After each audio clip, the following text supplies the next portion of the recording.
All right, welcome to the Sae Bae cast number 215 with Scoot MP. Is that what I call you, by the way? I didn't actually ask you before we started the recording.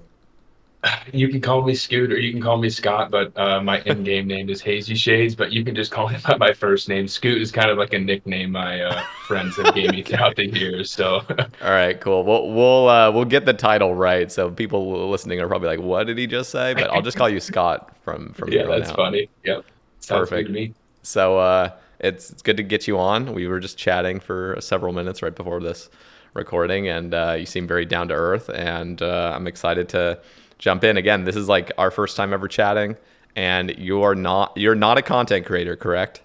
I am not a content creator. No. Yeah, so you're just like the what would you consider yourself? I know I'm just imagining just a player. You like playing RuneScape, I imagine. I'm assuming a gamer just in general, but I'm going to let you sort of take the lead on your introduction and who you are and just a little bit about your play style. So yeah, I'm Scott, and I'm just a regular casual player. I've been listening to the casts for several years now, and usually I'm out playing on my PC. Obviously, RuneScape. I've been addicted for, all of us have been addicted for a really long time. And it's just funny how the years have gone by. We have that stay with us. So that's kind of funny. But I have emulator games too. So I play like some old school GameCube and PlayStation 2 games. But background of me, I'm 27. I live in the Midwest, so I've lived in Minnesota. It's pretty cold here right now. We actually got snow, so I've been a lot of good time to play RuneScape. So Yeah. that's a good excuse, right? But you don't really want to drive when the roads are bad. But yeah, the definition would probably be like the regular casual. I get in maybe sometimes it's an hour a day, and the weekends is primarily the best time to get the hours in. Nice. Yeah, just the typical well, it depends on how you see it. So let me actually just get your take on well, I don't know. There's a lot of branches we can go down, but Yeah. it seems like when I go on Reddit on the let me just ask first. Are you on 2007 Skate Reddit? Do you browse that? Yeah, Okay. I am. Yeah. Okay. Good. So what do you like? Do you tend to agree? I'm trying to like think of basic examples, but do you tend to like sort of agree with the Reddit sort of um, hive mind? What am I trying to Now, say? yeah, I understand what you're Yeah. saying. I mean, as the views from a casual player, I hmm mean, there is a lot of good information on Reddit, and I know that's probably, oh my God, I can't believe he's saying that. Like, as There will you there know, will there will be the few sweats in here that'll think. I need to make this very clear. Like I love the 2007 Escape Reddit. me too. Yeah, it's great. And there was for several years this like whole thing about like Twitter being superior to 2007. I'm like, dude, Twitter just seems to be the players that are chronically online. I mean, just like we cannot like take a look away from their PC, and they almost think they have like better takes because they like play more or whatnot. And so, they would like bitch and moan about Reddit, but when it comes to Twitter, I think it's superior. I'm like, dude, Twitter has the same fucking problems. Like, there's a bunch of just like circle jerking and stuff. And I'll be honest, these days I actually probably like Reddit more than Twitter. See, yeah, I mean, I'm not much on Reddit, but when you brought up Twitter, I'm on Twitter every day. So I see more of the negativity on Twitter than Reddit because I'm just not on it as much. hmm But now lately, obviously, with you guys have talked about it with the whole membership stuff, but just there's a lot of it's just so it doesn't matter who you are, it's just there's always going to be that someone that's just, oh no, you have to do this, or no, you have to do that. And Yeah. it's just cringe, man. It's Yeah. cringe. Reddit definitely like one of the things I kind of I imagine is like imagine Reddit had the same sort of system as Twitter where like your takes are tied to a profile. Because I feel like on Reddit, you're never clicking anybody's profile really. It's just you just kind of see the name of the. Oftentimes, you'll even just glance past the names of whatever people's takes are. It's all about the content itself. It doesn't matter who's saying what.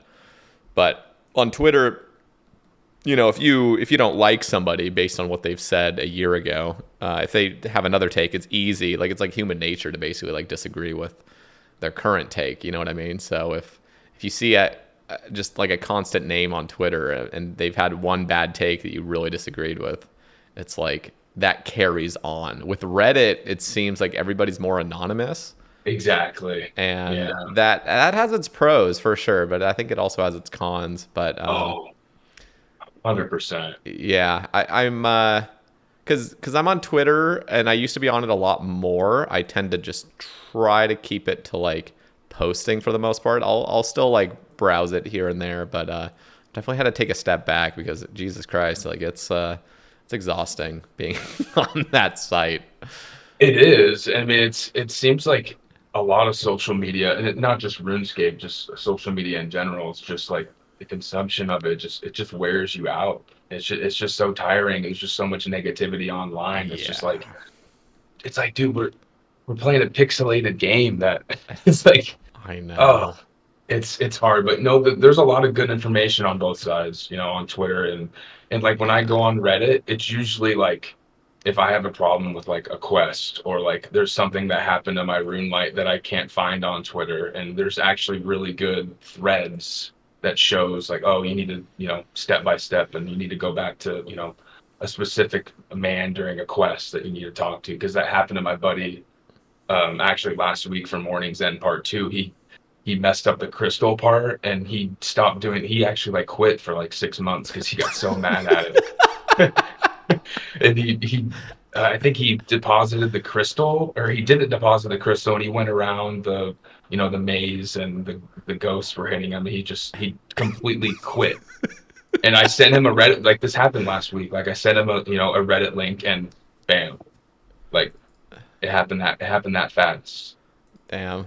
Yeah, that's crazy. No, I always wonder about people's like they're not necessarily quitting stories, they're taking a break stories, but I wonder Oh what yeah. really pushes people over the edge. That's hilarious. I feel like for most people just going dry on something, they just have enough. I think CG is a really popular place where people just burn out if they go dry. Just like this sucks. Yo, 100%. I haven't done CG, but I've done the regular gauntlet. Hmm. But I mean, Yeah. oof. Imagine going super super dry on it. And that's the other thing that I was, through Twitter. I feel so bad for these accounts that have over 1,700, 2,000 KC Yep. at the gauntlet. They're trying to do more content with the BOFA, and these are straight gamers. Like I they do know. this, and that's the thing. Like they're doing it every single day, and I feel so bad for them. I can't relate, but like I don't know what that feels like going dry on like a specific boss, like CG. It's Hmm. difficult content, but oh my goodness, Have you ever I had couldn't a imagine. has there been any items that you've gone dry on? Maybe not CG, but anything else that's like been a brutal grind for you?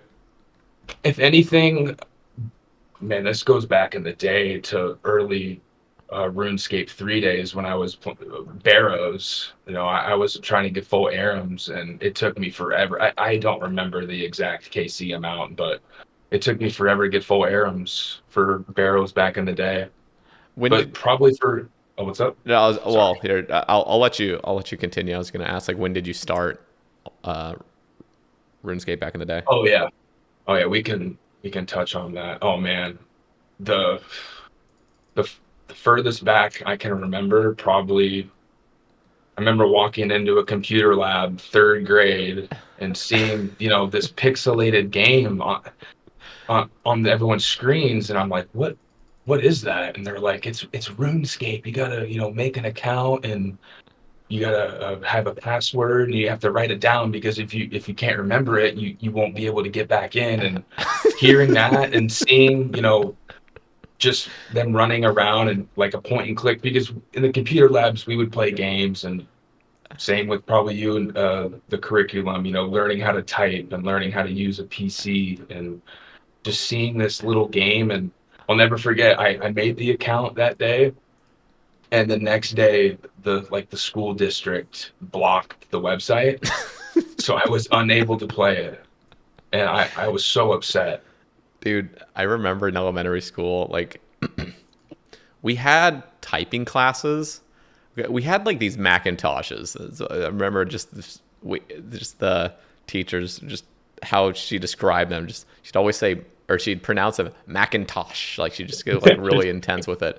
And they were like these really just chunky computers, and we were trying to learn home row, Oh, like bro. how to type. And dude, I swear to God, like that I never learned home row. Like I No. genuinely never learned it. I just like Mhm. could not. I mean, because we took that. I think we had that course for like maybe a month. Like I swear, it wasn't even like a semester. Like obviously we didn't have semesters in elementary school, but it was like for no time at all. And we probably spent like 30 minutes in there. And it would have been nice to have learned home row and really got it down. But I was just like a fucking just use two of my pointer fingers and just like go to Oh, town. exactly. And And we had yeah.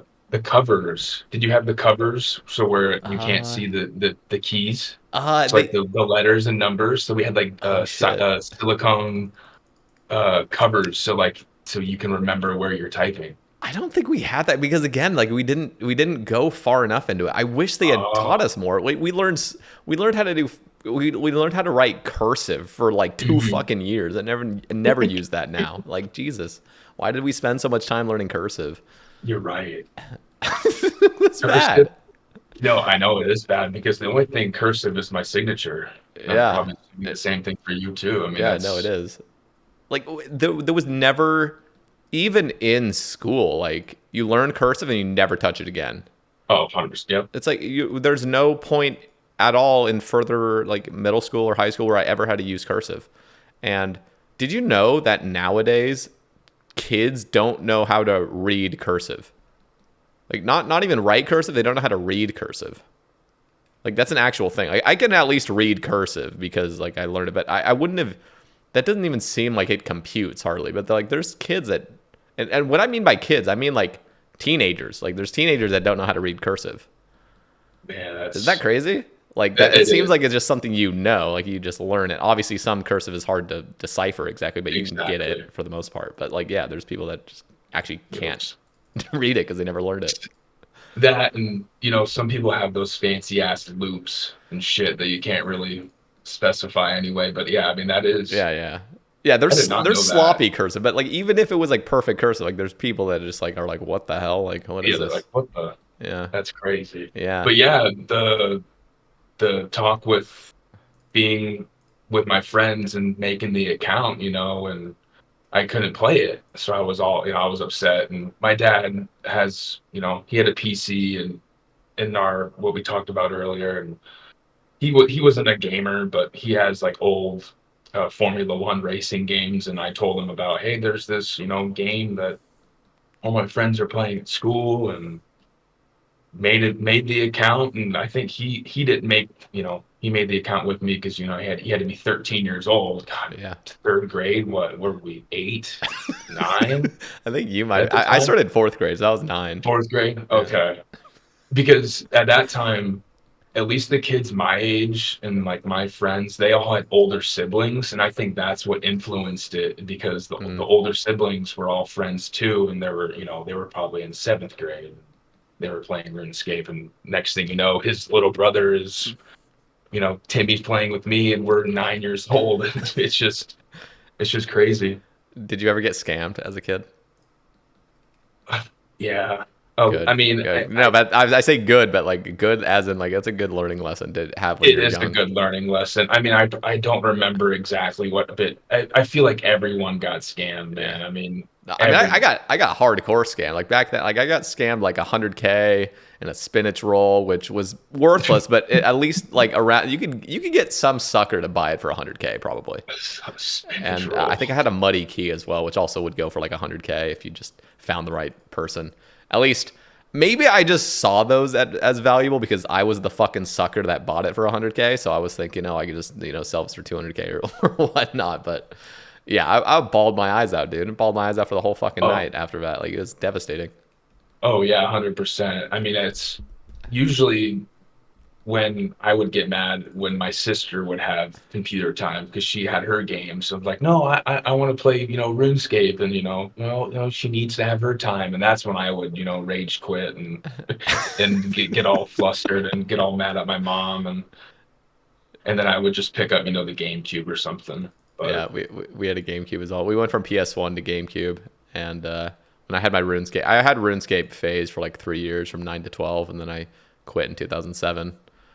But yeah, I mean, what were your fave games on like GameCube, for example?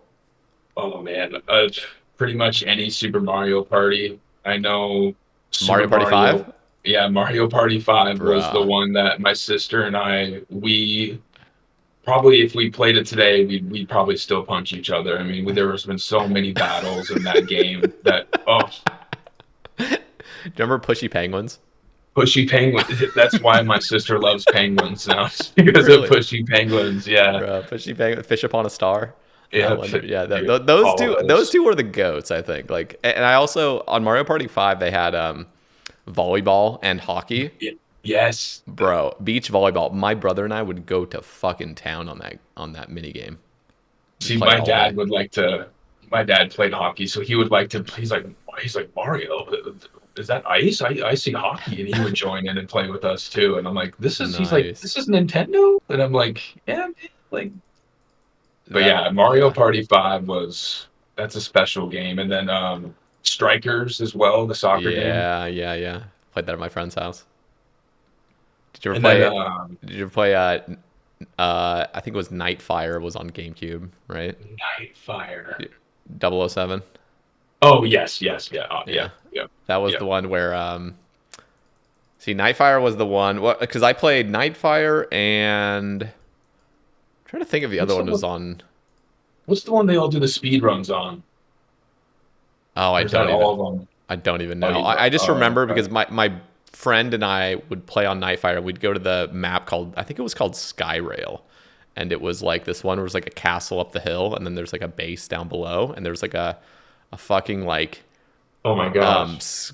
sky rail thing that would like it was like a trolley on it. It would just like go around the thing, and so you could like jump up on this like high wire thing and just like there was something so special about that map in particular because what we would do is we would take like the bottom base and then we'd have 6 bots and we'd just crank up their difficulty to like max difficulty. And this is GameCube, like this is insane.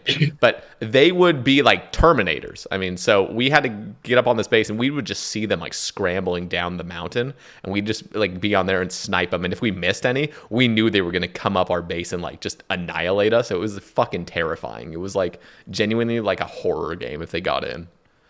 But it's I good looked times. up the Skyrail map, Yeah, and yeah. as soon as you said that, it just unlocked a core Oh memory shit. in my. I totally forgot about this because I didn't physically own it Okay. because I was so young. God, my first shooter wasn't until probably like Modern Warfare 2, but my friends had this. Yeah.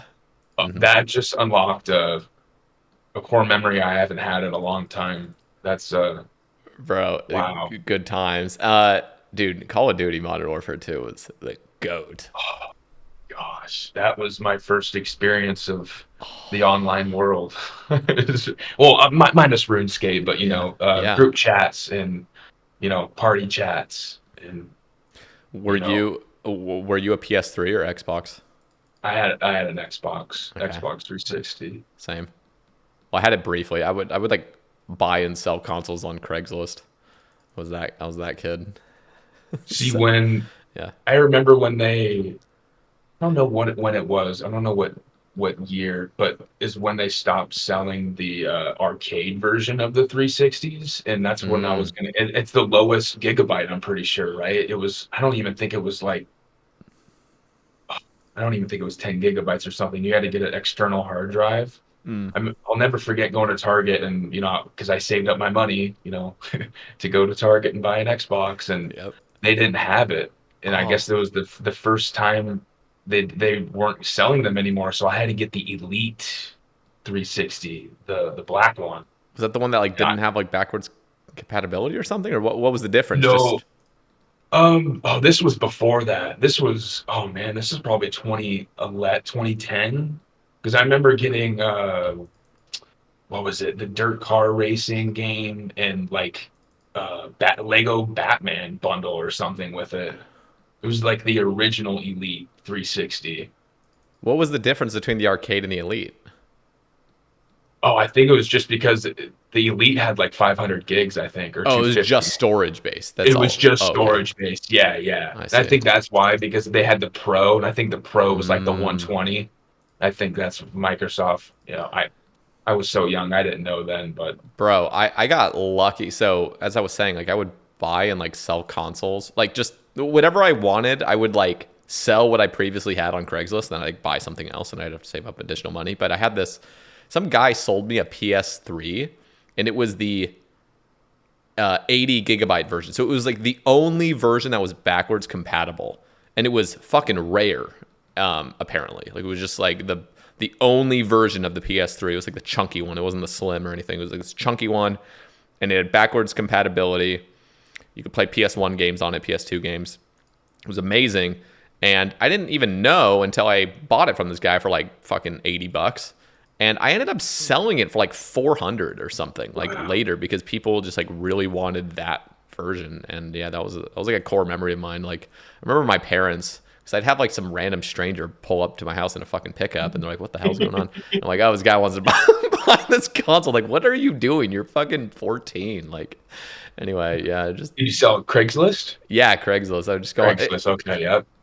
I mean, I got the idea basically because my grandpa, I think he came to visit us. He lived like in North Dakota, so like we'd never visited him, but he came out and he was like obsessed with eBay, and I was like, "What's eBay?" And so he kind of like showed me what eBay was, and then he was showing me what Craigslist was. And I was like, "Huh, you could just like buy and sell like whatever you want. Like you don't need to like you could just be any person and just buy and sell stuff." And that like fascinated me, so I just got like really obsessed with Craigslist for like probably 4 years when I was a teenager. Yeah, it was Yeah, great. everyone had to, yeah, especially with like well, it feels like it's every maybe 4 to 6 years, but like, Pokemon cards or, football cards or something, there's always somebody looking for something like that, and Yes, they resell them. And even shoes, like I'm not a shoe guy. I mean, oh I have a yeah, couple pairs of shoes, it's a but huge market for that. Like my little man, brother got into that a little bit, selling Nikes you, and stuff. that's the thing. Yeah, you buy Nikes and just keep them in a box, and Mm-hmm.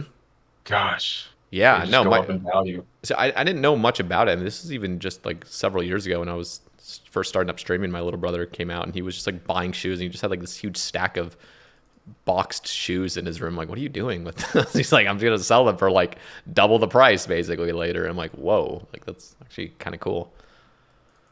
Yeah, interesting. Have you ever like gone into any of that at all, or just So, growing up, I mean, it'd be for me. I played a lot of sports growing up, so we can mm, relate to that. It was basically selling old equipment. mm, So, like, if I had not hand-me-downs, but if I didn't want to use something, I would try and sell it online. But not games, man. Or consoles. I have my dad has all my old stuff in a storage unit, so like I still have all my the GameCube, the PS2. I have the original PS2 that survived like a 2005 flooding in my basement. whoa? Still turns on and everything, man. It's Those things were crazy. tanks, dude. Dude, those things were tanks, man. Yeah, The original, the big thick PlayStation yeah, 2s. yeah, Oh yeah, man. bro. I swear, like they just made stuff way more like tanky back then. Like everything's so fragile nowadays, dude. I had a PlayStation 1. That thing still fucking works. I mean, I had that. I think in the year 2000. I think we got it. Like it was like our family like console. Maybe 2001, maybe. But it was the slim model. So it was like this tiny little PlayStation 1, and my dad bought a little attached screen to it. So it was crazy. Like I'm pretty sure if you looked up like PS1 Slim with a screen or something, you'd see what I'm talking about. But that thing to this day, we Oh my still have it. My gosh. sister has it. My sister and brother-in-law keep it. it still fucking functions. Like, bro, we would take that shit on road trips and it would like drop on the ground like all the time. This thing was running. This isn't like a solid state drive or anything. This is like a full on like CD like reader in it. Like this thing was had parts, like a lot of like kind of loose parts, and the thing is still works. Yeah. So I'm looking at the image right now, and it does. So is that a piece that PlayStation sold, or was it a third party company? The screen, I believe. Let me actually look. Because I remember we did a lot of road trips growing up, and my dad bought a mini screen, but it definitely wasn't a PlayStation screen. I feel like it was like a portable. It went in the PlayStation, and I played, on the road, but it wasn't like, it wasn't Sony. It was definitely a different. No, this was Sony. So let me. This was Sony. Okay. Yeah, let me actually take a picture of it for you, and then I'm gonna show this on. Show us on my end. This is the exact one we had. Yeah. This PlayStation was tiny, and then that little screen. And dude, we would play like 2-player games on that little thing. Like this thing is not the resolution of like iPhones these days. Like this thing was probably like fucking 240 pixels by like 360. Yes, on that bad boy is. Yeah. And we would like split the screen. We were like crowded up next to it on the fucking floor. Like, bro, this was the actual GOAT. And I have such good memories of that console. Like that was amazing.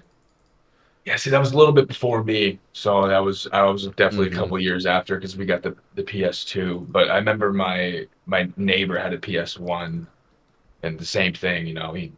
Whole family would be all over it, and I like that original look. The PS2 looks good. Like the PS2 looks good, and the Slim looks really good nice, too. Yeah, the Slim is nice, but that original, that gray in the top CD, you click the button, dude. That's because we had a Sega Dreamcast too, and it was the same thing. Yeah, dude, bro, did you remember like when the disc wouldn't load, and so you like pull it out and just fucking breathe on it and like rub it with your shirt and like rub toothpaste on it or whatnot, or like any method, man. We did it. Dude, we did it. We did this thing, and my neighbor would come over when we'd play. And I thought he was gonna break the fucking PS1 because what he did is like, dude, just watch this. Like, you put the disc in and you just bang it. You just bang it. It was like science, bro. It's like no, you just bang it like 4 times, like as it's loading, and it'll work. And every time it worked. So I started like banging on the PlayStation. Like, dude, that thing went through so much abuse. Oh my god. It's like the magic touch. It's like you got to get it started. It's like a lawnmower. You got to get it going, and it runs. Like how the screen. Did the screen slow fast when you would turn on the console and it would load up? Remember the symbol would be really slow, and that's when you knew it'd be messed up, or was it the other way around? No, it was so with the PlayStation 1, it would go. I wish I could fucking just perfect. I could hear the PlayStation load up, but I couldn't like imitate it. It's too hard. But it would have that first screen, and then if it got to the black screen, you were good. No. Actually, I take it back. I think both times had a potential to lag, but some of the time it would just go to the first screen, and then it wouldn't load, and it would just stall there forever. And if you got to the second screen, it was basically like you're good. It was like a 99% chance you're good. But there was actually a potential with one game in particular that it wouldn't load past that point. But for the most part, if it got past that first screen, you were golden. Yeah, I mean, I feel like I know, I figure you're a couple years older than me, I'd figure, but 29. I think, okay, yeah, I feel like our generation grew up the best time for like video games because we did have the iPod Touch, like we did have, some sort of touch screen, but I mean, we had the handhelds. I mean, I had a Game Boy, I had a DS, I had the Game Boy Advance, man. I mean, it was the SP. Way back. Yeah. The good old SP. Yep, the red SP, and then I had a Nintendo DSi. DSi. Yeah, that was like the really cool one where it had like a camera on it, and you could like I didn't have an iPod Touch at this point. Like that was already like the cooler device, but the DSi had some cool elements to it. The thing is, like with Nintendo products, especially back then, it was very limited. especially compared to like just having a fucking iPod Touch. You had the whole App Store to you. The Nintendo thing is like every single game you want to buy costs fucking $20 or whatever. Exactly. But they had this really cool thing called Flipbook Studios, and I would fuck around there so much because what you do is just make your own like animated comics basically, and then you could like share them on the marketplace, and Oh, good. you could just like watch other people's comics. It was like I don't know, it was almost like Vine. Do you remember Vine? Oh, of course. Yeah, Oh, yeah. yeah. It's like Vine except like just based on like your like animations. So it was really cool. Oh, oh, so it's way before buying then. Oh This yeah. is This okay. is yeah. Well, not way before, but a few years before A few probably. years It before. all started coming together like around that era. So But you big Pokemon guy for Nintendo then for on the DS, or were I you I only played Pokemon like Sapphire and Ruby, like okay? Sapphire, Ruby, and Emerald on the Game Yep. Boy Advance. Like that was my Pokemon Mhm. experience, and beyond that, I like never played any Pokemon games. See, that's with me too. I had, I think it was Ruby Sapphire, and then I had one on the DS, and I think it was Diamond, and I think that was it. Mm, That was my last one. So very, obviously I had Pokemon Go, but I don't do that stuff anymore. But yeah. Dude, I just remember how just going quickly back to like the tankiness of those consoles. I remember we were playing 4-man. I'm pretty sure we were playing like probably Mario Party 5 or like maybe Mario Kart or something with the GameCube. And you know how there's 4 like plug-in things for your controllers? We yeah, had 4 in there. And bro, I'm pretty sure one of those days, like it would be on the we moved the GameCube from the living room into our bedroom, and it was on the dresser with a TV, like this big fat fucking boob tube, just massive screen, just those things, that weigh like 90 pounds for no reason. exactly. And Yeah. dude, the amount of times somebody would yank the cord or trip over it, and the whole fucking thing would unplug, and the GameCube would just fall down like 4 feet, just boom, like it would just like pick back up and it's good again. Like, Yep. bro, everybody would trip over, or somebody would just yank their cord because they're pissed off. It was so bad, dude. Yeah, good times And though. nothing would like it wouldn't shatter or like pieces wouldn't fly off. It'd just be like, Good. oh, just rub some dirt on it, plug me back in, and we're good to go. Like family's happy. Like let's keep it going. Like it's Actually rub nuts. some dirt on it. I'm not kidding. Yeah. Yeah. And I'll Yeah. never. Yeah, I cried when I went downstairs in the basement when I saw my PS2 flooded, and then about an hour or two later, my dad wrapped it in a towel, and it just turned right on, and it just acted like nothing happened. Like Fucking it was A. it was crazy. Crazy. So let's talk a little bit more about your RuneScape experience. So when for you was like peak RuneScape for you? Because it sounds like you played it as a kid. Um, It's a or, really good question. yeah, let's get a Peak little more RuneScape. history for you. Yeah. Yeah, so yeah, back obviously third grade, I wasn't actively playing. Obviously, we are just kind of killing chickens, doing the basic, regular stuff, trolling in Lumbridge before I even know what trolling was. But yeah, I mean, I would probably say high school was when really I would probably say so seventh, eighth, ninth. So middle school, early high school was when I was really, really playing the game. I was really involved in skilling. There wasn't really PVM at that point, and I was so still kind of young, and I kind of was just the play style of I'm playing MW2 and I want to have a monitor up of playing RuneScape because Hmm. it's what I enjoyed. I feel like a lot of people had that, and same with my friends. Like they'd always have a second monitor up. It'd be RuneScape or like Dota 2 or something or League of Legends. But I remember getting my first 99. It was fishing, and then I was like, okay, I like this. This was I think seventh grade, and then I went on because I was a true Ironman back in the day. I would save all my fish. Like I was that kind of player. Wait, you And actually fished fish and banked it? yes, and this is Whoa. before the GE days too. Yeah, so this was that. Yeah, that time was crazy. I mean, I didn't know that you can drop your fish, and I would And why just would you? As a kid, that's like fucking. You can't do that. You can't be yeah, dropping your profits. yeah, and at that point, you know, lobsters were a good price, and then I did the 76 to 99 shark grind, so I was a I was making You're a millions fucking of Giga GP. Chad, dude. Man, that's a beast of a grind. Oh yeah, that grind took me. Oh, that took me well over a year because I That is played insane. I played sports throughout high school, but I do my homework and get what I needed to be done, and then I'd hop on RuneScape, and if it was for an hour or 3 hours, I'd be fishing and it'd be Bro, sharks, how much and money that's did you make from that? Like, how it's much it's would set that up. have been?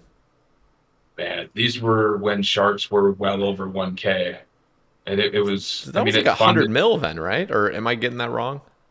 I Like, this because is you had to have caught from like set. I'm trying to think. Like, I'm trying to do like the mental math. Because isn't catching a shark only like 110 XP or something? Like I something think pretty so. minimal. Yeah, So you'd it's have very to have made minimal. like almost 100 mil or more.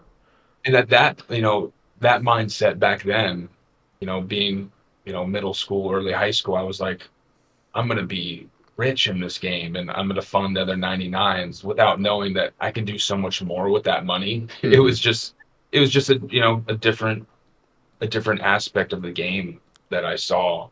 So that funded other 99s. So like Herblore was expensive back in the day too. So I got that cape crafting as well. I mean, it just funded Damn. 99. And my friends were like, how can you just sit there and fish? Like you're just fishing sharks. And I'm like, I'm just stacking up the bankroll. I'm making money. Yeah, yeah. Played Modern Warfare 2 on the side as well. Yep, at MW2 on the side, Yeah. and I wasn't the best at COD, but Me neither. I yeah. had fun though. I'd go over to my because I would never even played it that much. I think I was had my COD phase for maybe like a year and a half. I had a Minecraft phase too. Did you ever? Oh yeah, 100%. Yeah, I I had. actually haven't played Minecraft, and it's been a couple years, but It's been like you 12 years know, for me. It's been like forever, but I did have like a season where I was just chronically addicted to it. you don't have that every couple year, 1 week, 2 week Minecraft. I don't, which is really No, sad. wow.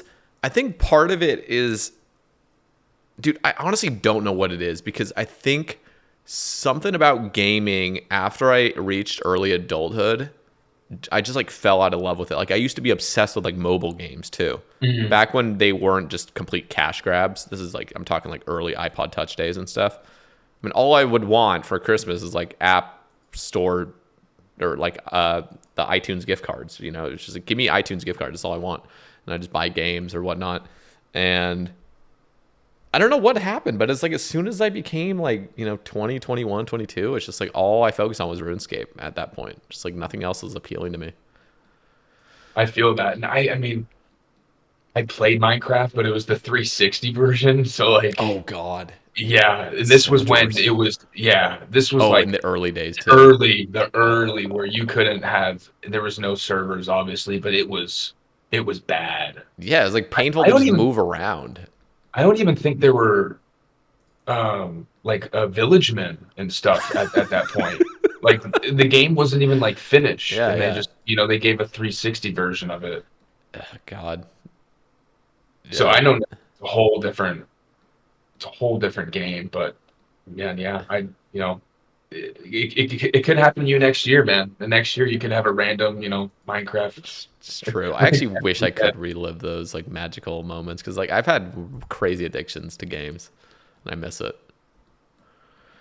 See, that's Um, with me now with my group Iron Man that I started with oh my shit. with my with my in real life friends. Yep, we started a gym together. Now is this your first Iron Man experience? But it's This group? is my this is my very first Iron Man experience. Yep. Oh shit. So how far are you guys?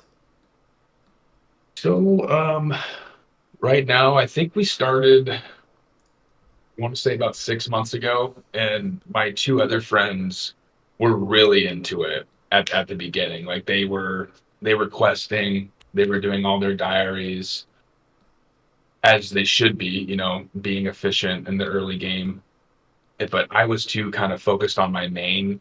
Um, this is the main that I've had since old school day one, so it's a Oh it's a damn. very old account.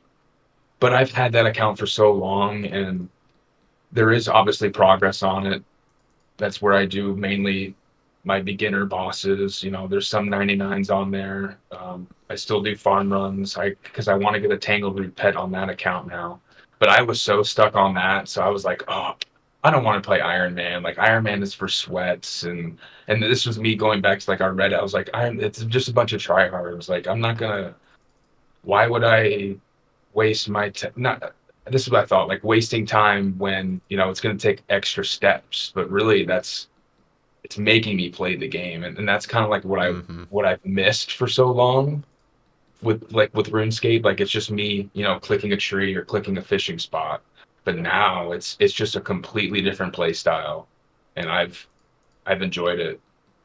It's definitely a different experience. There's part of it that's like the comfort of RuneScape. What generally tends to happen with players is like you hit a certain point on your account where you just start enjoying all the luxuries and the comforts of just like what you're focused on. And playing a new account is just like scratch all that. Now time to just do a bunch of menial stuff a lot. Like you can't just sit down for a grind or else you'll kind of be wasting time in a way.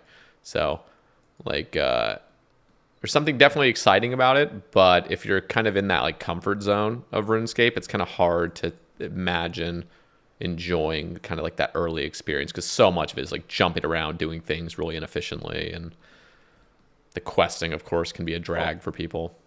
Yeah, it is. I mean, it's and that's what took me a little while to finally like take a break from the main and go full tilt on this account. Mm. I just remember I hate the chaos altar out in the will. I hate it. It's so But like bad. I Yeah.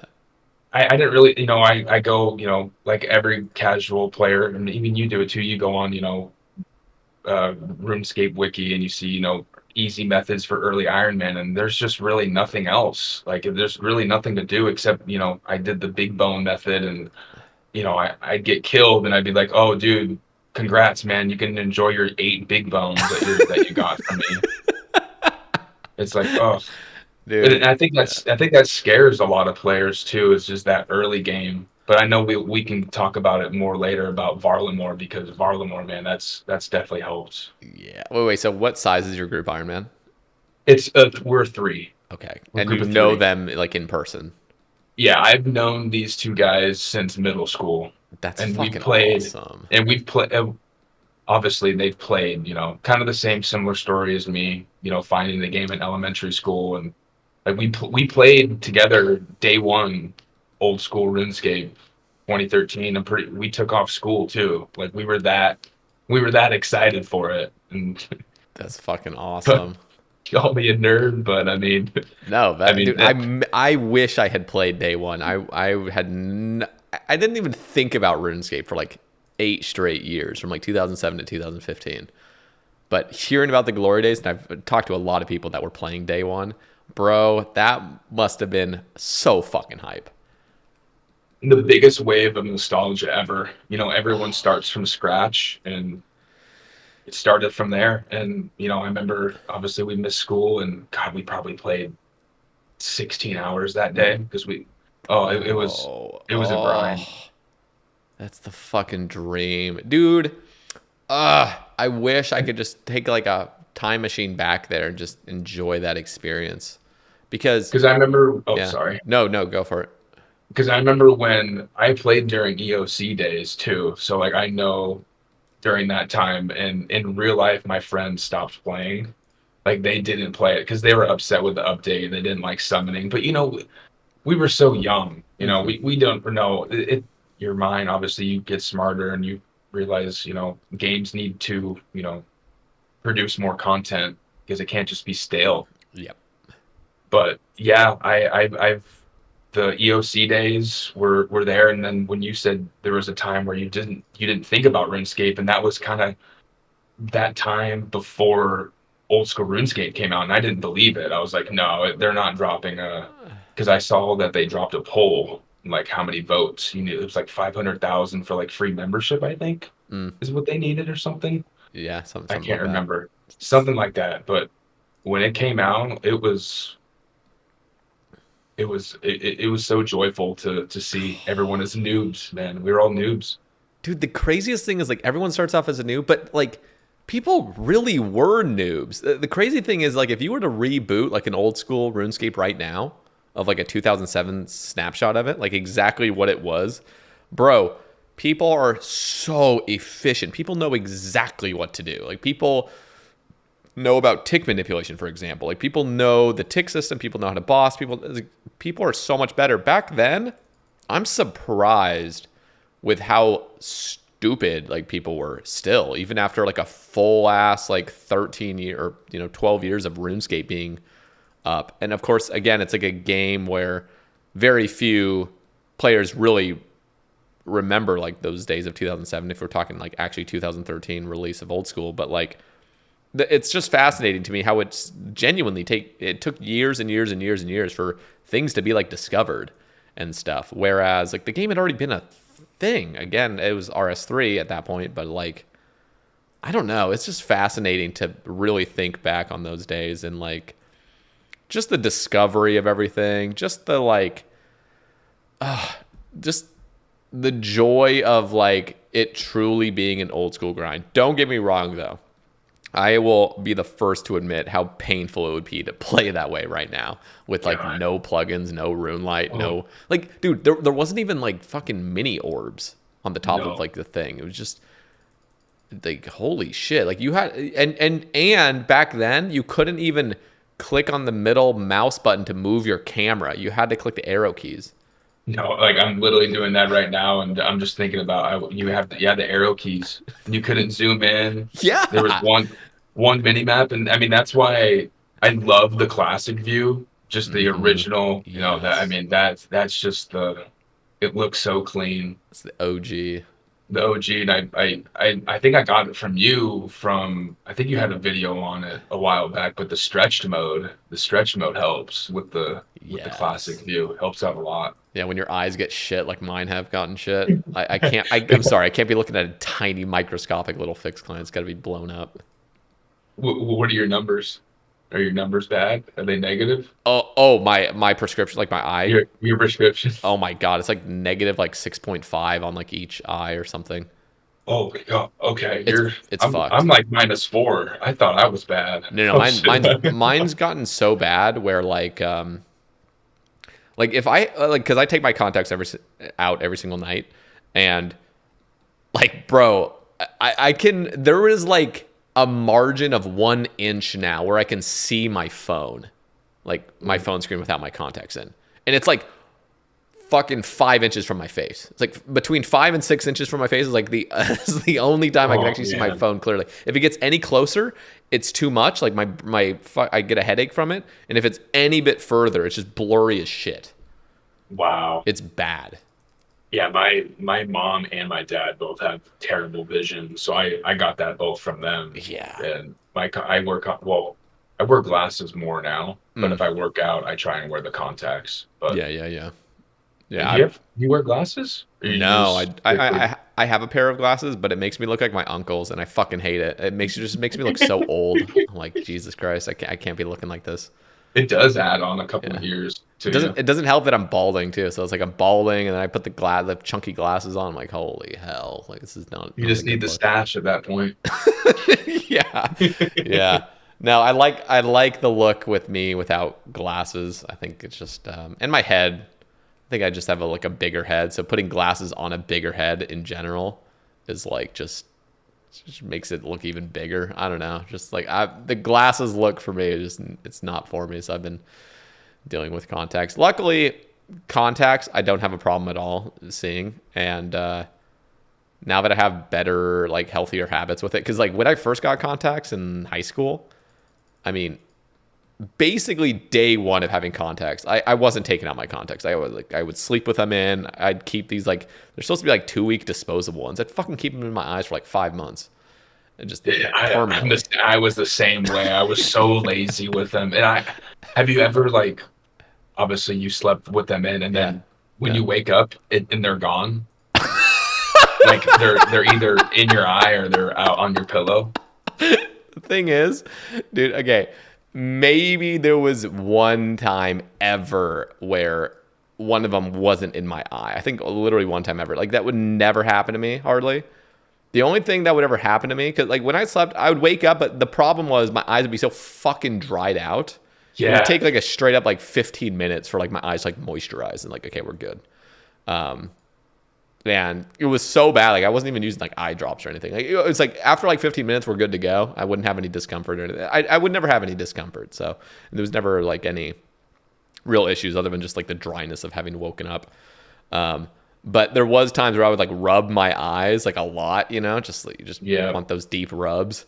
And I just fuck one of the contacts just go in the fucking back of my Just skull. I'm like, dude, like where the exactly. hell did it go? Like, oh my god! And I'd spend like there was one time I genuinely think it took like 45 fucking minutes to find where my contact was. I was just constantly touching my eye. I'm like, where the You're hell is leaning it? over with tweezers and just poking at your eye, and then people are looking at you crazy. Oh my god, horrible. Yeah, I've much healthier habits now just because I don't know. I just hated having to wake up and just having to deal with that like headache of like Yeah. dried contacts. But I'll be honest, there's pros and cons to it. It's like nowadays when I take my contacts out, it fucking sucks being blind as a bat and then Yep. waking up and being blind as a bat. But so whatever.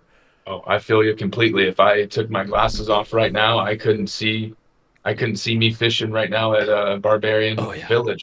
Oh Yeah, yeah. no, nothing. Dude, like I'll take my contacts out and I'll go over to my computer and I'll put it on sleep mode or I'll just like turn it off entirely. Dude, I need to fucking literally be 5 inches away from the screen to like see where the hell the sleep button is. Like I have to literally squint and just look so close at my monitor to figure things out without my glasses or contacts. That's bad. Yeah, I feel that, man. I wear the glasses mostly, and it's helped, but contacts help me um, for sports definitely in high school and college. But then it Yeah, just came to a certain point. It's just I just got so tired of putting them in every day, and it's that's just a fair. hassle. Would you get LASIK? I have heard that question, and I honestly don't know. I know that a lot of people have gotten LASIK, and there's a lot of great stories out there, and I've also heard some pretty bad stories. So like I Mm, know that's with everything, but and I've heard that it's gotten cheaper throughout the years.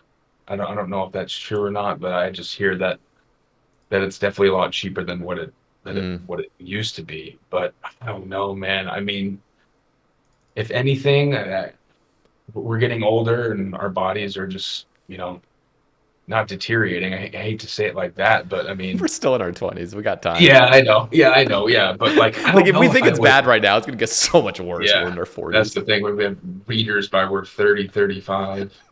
I don't know.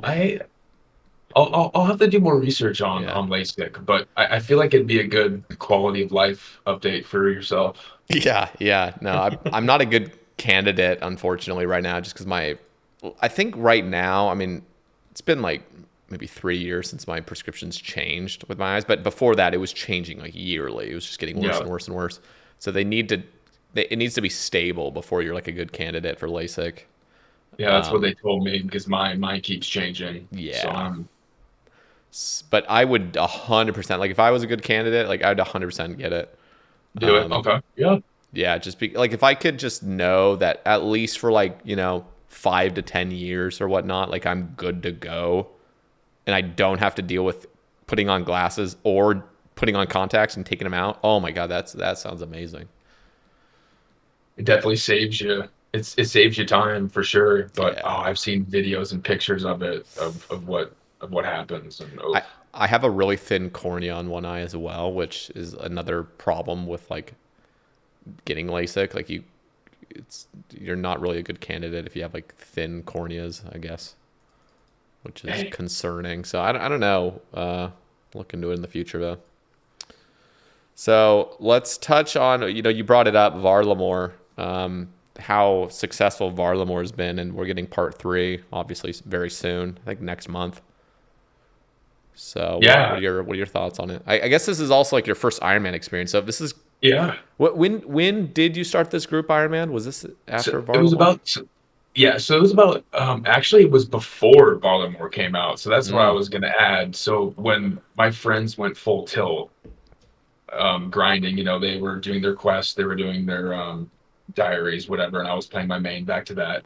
Um this is before Varlamore came out, so they got burned, and they were like, yeah, we're like, obviously real life stuff gets in the way, and I this is when I decided to hop on the Iron and really test out Varlamore's content, and they took a break for a good, month or two. I want to say 1 to 2 months, and they get back and they see me with a whole bunch of mining levels and thieving levels and prayer levels, and they're like, how did you get 70 prayer already? Like, because they're so sick and tired of doing dragon bones. And there's just good alternatives that I've learned from many YouTubers that are on YouTube that show, good content on Varlamore's methods to do. So obviously the bone shard method is number one. I mean, for me with the AFK style, I can play at work sometimes, so I can just hop that on the screen and just click away. And then the what really excited me was I've always wanted to get the squirrel pet, and I like the transmog. So Yes. I've been gathering up those termites, and I got the Varlamore graceful, which is pretty cool too. The Graceful's amazing, and that Bone Squirrel is fucking amazing. I literally have the calcified acorn in my inventory right now as I'm hopping already roofs right now. Like I'm trying to bait the squirrel. I've never had the squirrel in any account. I had like almost 40 mil agility on Sae Bae, and I think like 86 agility on Big Bay, and now 91 on here. Like where So the you're hell is my you're squirrel? you're you're really dry for the squirrel. Yeah, I mean the crazy thing is like the squirrel is actually very very rare. Like any skilling pet, like I think isn't it What's the generally speaking average? like one in like 24 mil or something XP? Something crazy for like most I pets. think so, yeah. So I'm But probably like with pushing 2x rate, I'd imagine. but with the three accounts though, that's pretty. Yeah, but even so, I mean, because like on well, I don't know. No, I mean I don't know because Oh my bad. I thought you said you had 40 mil on Sae Bae alone. I do have 40 Oh, mil on you that alone, do. but the other account like 86 agility on Big Bay is only like 3 mil or 3.5 mil, and on this account it's Oh, okay, 6 yeah, so mil. you are right. Okay, yeah, So you're only just probably double rate. just over 2x rate, I'd imagine. Wow. Yeah. So who know? Dude, can you imagine? I mean, I want to touch because you had said that you just got a tangle root, and I do too. And this is my literally across accounts. This is my third tangle root in a row without any Nuts. other accounts or Absolutely without any other nuts. pets. Yeah, fucking crazy. As we're talking about that, these guys in game, LOL 85 farming pet, lucky. Yeah. What is the transmog you put on your tangle root, Um, or have you? I haven't yet. I actually don't. You can put a transmog on Yes, Tangled? yes, Really? on Tangleroot. Yeah, you can either you can Really? put a Guam seed on it, a dragon fruit tree seed on it. You can put a white lily seed on it. It I'm gonna consumes the go put seed. a I'm I, gonna go put a dragon fruit seed on him right now as you said that. That looks super cool. yeah, you'll waste the money though. So maybe do that one last and try out the other ones. Just because, Oh, yeah, because as soon as you I do got a it, you have to like redo it if you change it. I So got a good stack of them dragon fruit tree seeds though, okay, man. if you're chilling, you just fucking send it. Because I put a redwood on mine. Redwood definitely looks the best in my Ooh, opinion.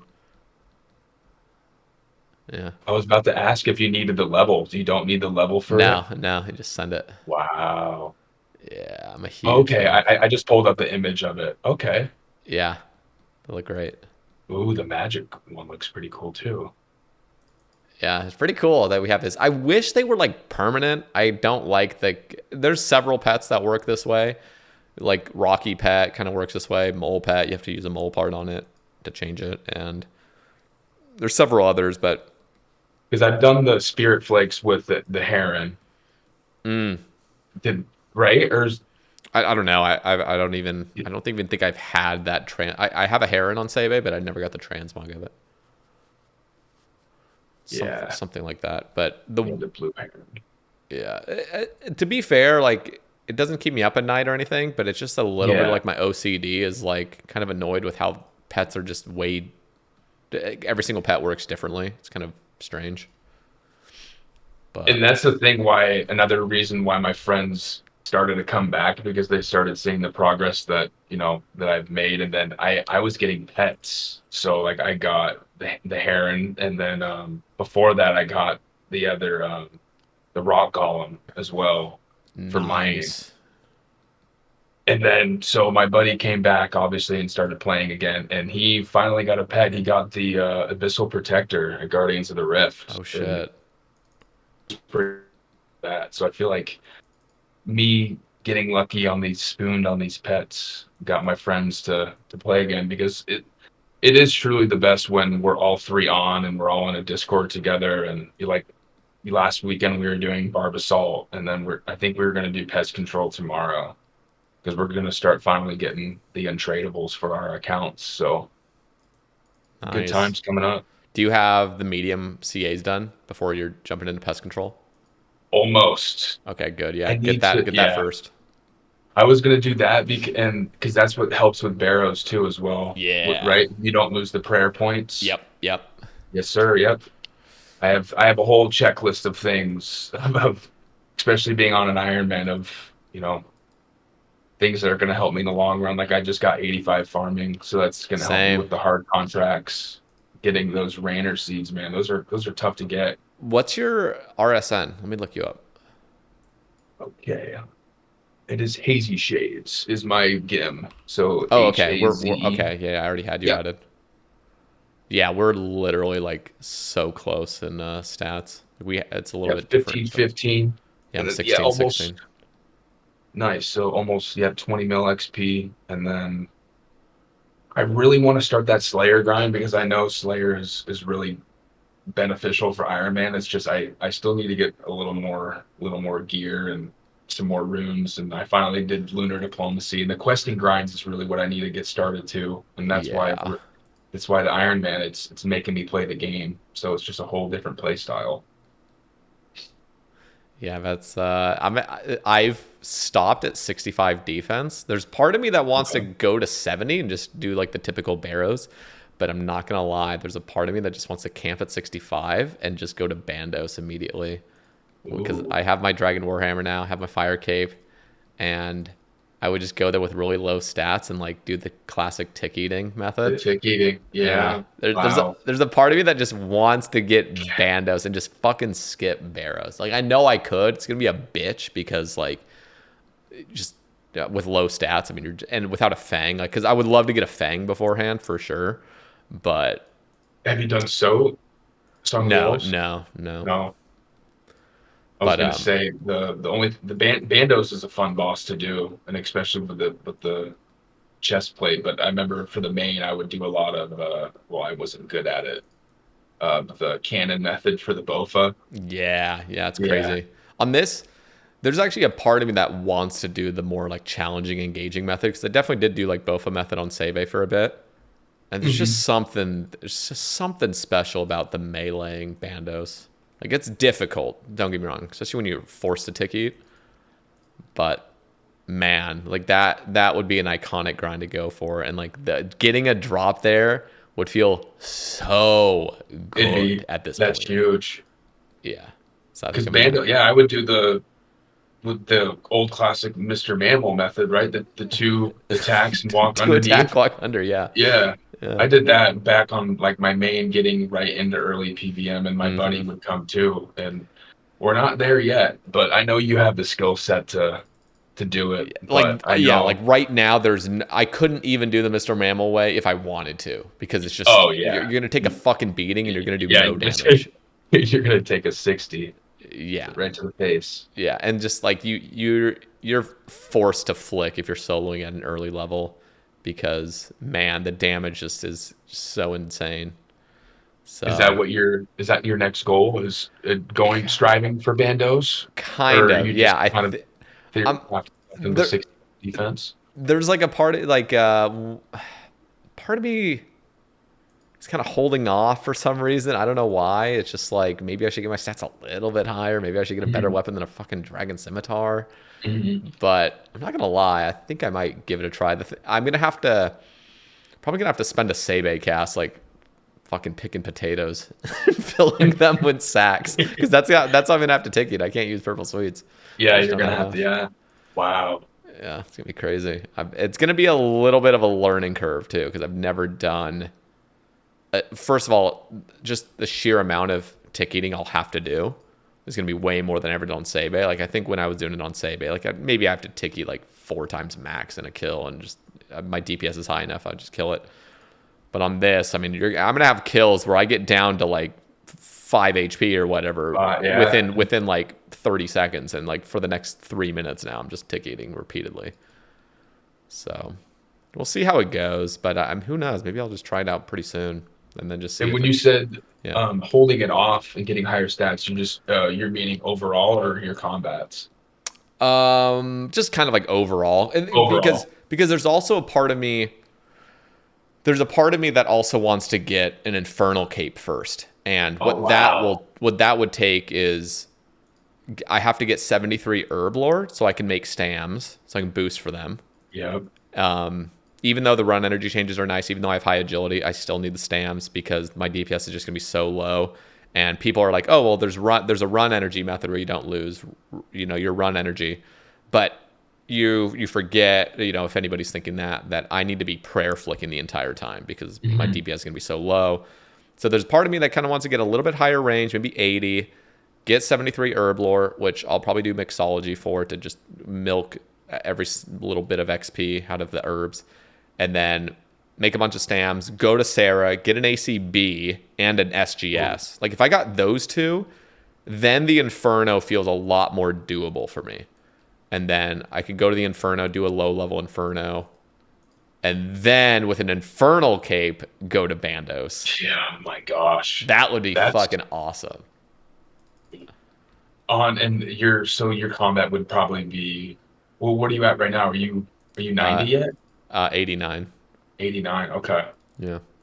That'd be pretty tough. Going to Bandos and then Oh, Infernal Cape looking for a BCP yeah, PCP. it'd be fucking brutal. But there's like a part of me that like wants that. It's just kind of going against the grain, not just making the typical route where you just like AFK Ammonites to pretty much max, and you have all this Yeah. moons gear and whatnot, and wait for rigor. Like I don't want to wait for all that. I want to do something fun that's gonna be really challenging. Sounds Fun, fun. challenging, and more importantly, rewarding in the end. Oh yeah, oh yeah.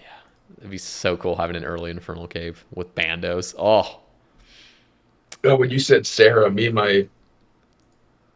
would do the slingshot method on our, this is a couple years ago on our mains. We would just do like, we didn't have a Bofa then, but crossbows. And then he did get a crossbow drop and we split it. That was pretty cool. So I'm only imagining that doing that on the iron. I'm just so far away from it. mm-hmm.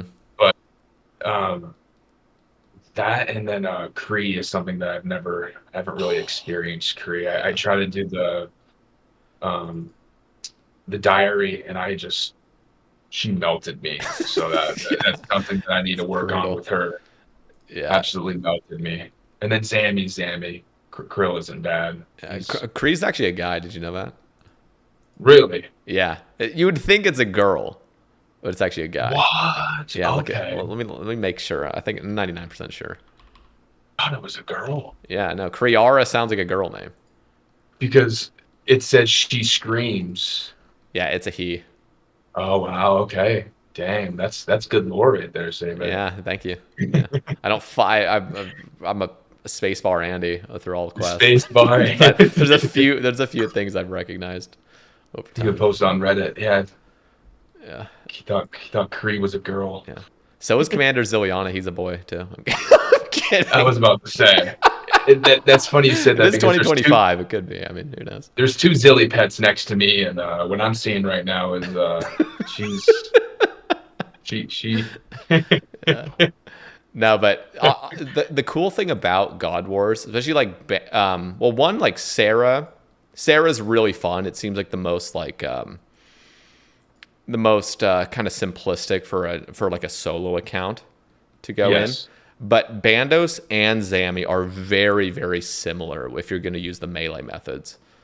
Same with range as well. I mean, they have very similar methods that way too. But yeah, there's even a part of me that like if once I get like Bandos, it would actually be kind of cool to go to Zammy and also do instead of, again, who knows? Maybe I'll just wait for a scorching bow or whatever. But it's just like there's something just it doesn't sit right with me getting these items that just obliterate Zammy. Like the Scorching Bow fucking obliterates Zammy. It's just like it's barely even a fight, even in a solo. Like if you have a Scorching Bow, you're just balling out of control. And there's just a part of me that wants the grind to feel more pure, like more like, okay, this is this is a battle to the death. Like I want it to feel very, very rewarding to like battle Zammy and get the stuff. So I might even hold off on like TDs. Who knows? I might change my mind on that if it's like too brutal, but Yeah, it's funny you say that because I was scrolling through Reddit a couple days ago looking like just Barrows info and Moons info, and then there was a comment of a guy saying that you don't even need to go to just get your Scorching Bow. And I saw videos. You're right. I mean, it's just absolutely melts Zammy. Like, and so if yeah. you're gonna want a more a hard fight, it'd be more rewarding to do something challenging. But I know it's a newer item with the quest, right? With Gothic Sleeps. So I haven't done that quest yet, so I haven't had the chance to use the item. So Hmm. I've seen it. I know it's definitely a good goal to strive for, but you're right. I definitely would want to try something to make it more fulfilling. Yeah. I mean, for most people, it just depends. Like if you're playing like an account, or like your first time through, sort of like a new Iron Man, I wouldn't even be, I wouldn't focus on like Oh yeah. trying to like stay minimal stats or whatever, like minimal gear. But with Sae Bae, like I played 5 years of basically being like end game gear, end game stats. Like it's just you hit a point where content becomes more dull when you could just melt everything. It's just like, okay, we kind of get it. And the only way to get any real fun out of stuff is to do the very, very, very end game pieces of content. But what sucks is like there's something really fun about the classic pieces like God Wars. Yeah. So I remember when God Wars came out. Like this is back to the old RuneScape. I didn't touch God Wars back in the day, but it was hype. I mean, I know there was a lot of talk around it because this was around. I could be wrong, but like the wilderness changes, and I don't know if Bounty Hunter was out, but I didn't fight Jad back in the day either. But yeah, I was nowhere near doing God Wars dungeon. But I've definitely gotten more into the content lately. Yeah, like with Silly, I like going to her. I haven't had a drop in my name yet from her yet, so I'm definitely dry. But I got 2 hilts from Bandos, just not a chest plate. This is on the main, not on the yeah, yeah, iron, yeah. obviously. But yeah, it's definitely fun. I want to strive to get there. It's just it's going to be a while, Yep. but I definitely want it. Yeah, the PVM aspect of the game is fun. Like I really like doing Zulrah. I know Zulrah's probably really easy for. Thor's a bitch to learn though. Like that. That's the thing. The learning curve is, and that's what helped me. Like if I can learn this, I can I can do more things. And I did the same thing with Muspa. Muspa's a little bit of the learning curve with the um was it the crossbow method? I had trouble with the smite and doing the Mm-hmm. and on the right tick. So it took me a little bit to get used to that. But that's a really fun boss to do. It is cool that we have so much diversity in bosses now, so you can like learn mechanics a little bit easier. And that's why I want to start doing Moxicodal. Moxicodal, is that how you pronounce it? Amoxicliotl. Moxicodal. Yeah. Yeah. Yeah, I need to they all start have doing. all the Varlamore bosses have these weird ass names. It's always like something TL at the end. Because I Yeah. saw videos and it seems to be really good for lower to newer beginner players, at Yeah, least in the where game. you're at right now, it would be phenomenal. Yeah, I I definitely need to start getting the gear, and I've seen the videos of it, and Yeah, it's chill. It's really basic, and like I got a Dragon Warhammer early on this account, so it's great, and I was using it there because you want a crush weapon for it. Rust. Okay, I'm like so zombie 2.5x. axe. Yeah, yeah. If you have a zombie axe, that's Okay. perfect. I was using a Yep. dragon mace. I was just trying to get Oof. the damn whatever those hammers are, and I like 2.5x rate now. Don't have them still. So Speaking of raid, my friend got another in my group. We have 2 dragon spears now. He got them nice. both off of blue dragons because he's doing the grind for 70 prayer. That's pretty. He's pissed about that. So let's I want to touch on you have a point here of you learning 3 ticking. in skilling. Yep. So tell me about that. You said just in like the past year or so, you've been kind of working on going from AFK methods to more rhythmic skilling. Yeah. So the methods that I've obviously learned are they're from your skilling videos, honestly. So like obviously I've been watching you for a while, and you have all the old all the old mining videos and the rune crafting videos, and I just saw the 2 tick, the 3 tick methods, and I was like, you know what, I figured I'm gonna try and give this a go and see how it is, because I played Guitar Hero growing up too, so I mean I like the rhythm of Yes. games, and I wasn't an expert at it, but I think I completed all songs on hard, not expert. Okay. Respect, you So know. yeah, I got the orange button, so that's at least. Yeah. It's But better than yeah, medium. Yeah. yes, for sure. Um, so the first one I did was sharks. Actually, I did 3 tick sharks with. I try to do the right with the pestle and mortar. Is it the Guam or is the swamp tar? Yeah. Guam and Swap The Tar. Guam and swamp tar. I wasn't getting that down for some reason. I know I was watching videos, Mm-hmm. but with the log method Knife and log. cutting, yeah, the knife log, the teak log, Yep. that really changed the game, because I can just sit back and for the first couple days I was really getting into it, I would have the metronome on, Yeah. Yeah. just just to get the rhythm down. And I feel like right now I've kind of been doing it with barb fishing, and I just get Nice. yeah, it's Barb and fishing is definitely the easier route to go down. I think if you started with sharks, it's almost hard because like the success rate's so low getting a shark. It's hard to tell if you're even on the right like rhythm. that's exactly what I figured out the hard way. And then Yeah. I switched over to barb fishing, and it was clear as day of the Mm, XP difference. And that me seeing that was like a click that went off, and I was like, okay, maybe I know that there's other methods in the game that you can do this, but I'm like, okay, if I can push myself and I'm in a comfortable position, I work a desk job too, so I'm touching a mouse throughout the day, so I want the wrist health is very important, so hmm. you don't want to mess that up. But yeah, the fly fishing has really helped with that. And then I tried to do the two. Is it the off tick with the is it the swarm or the bug and for swordfish?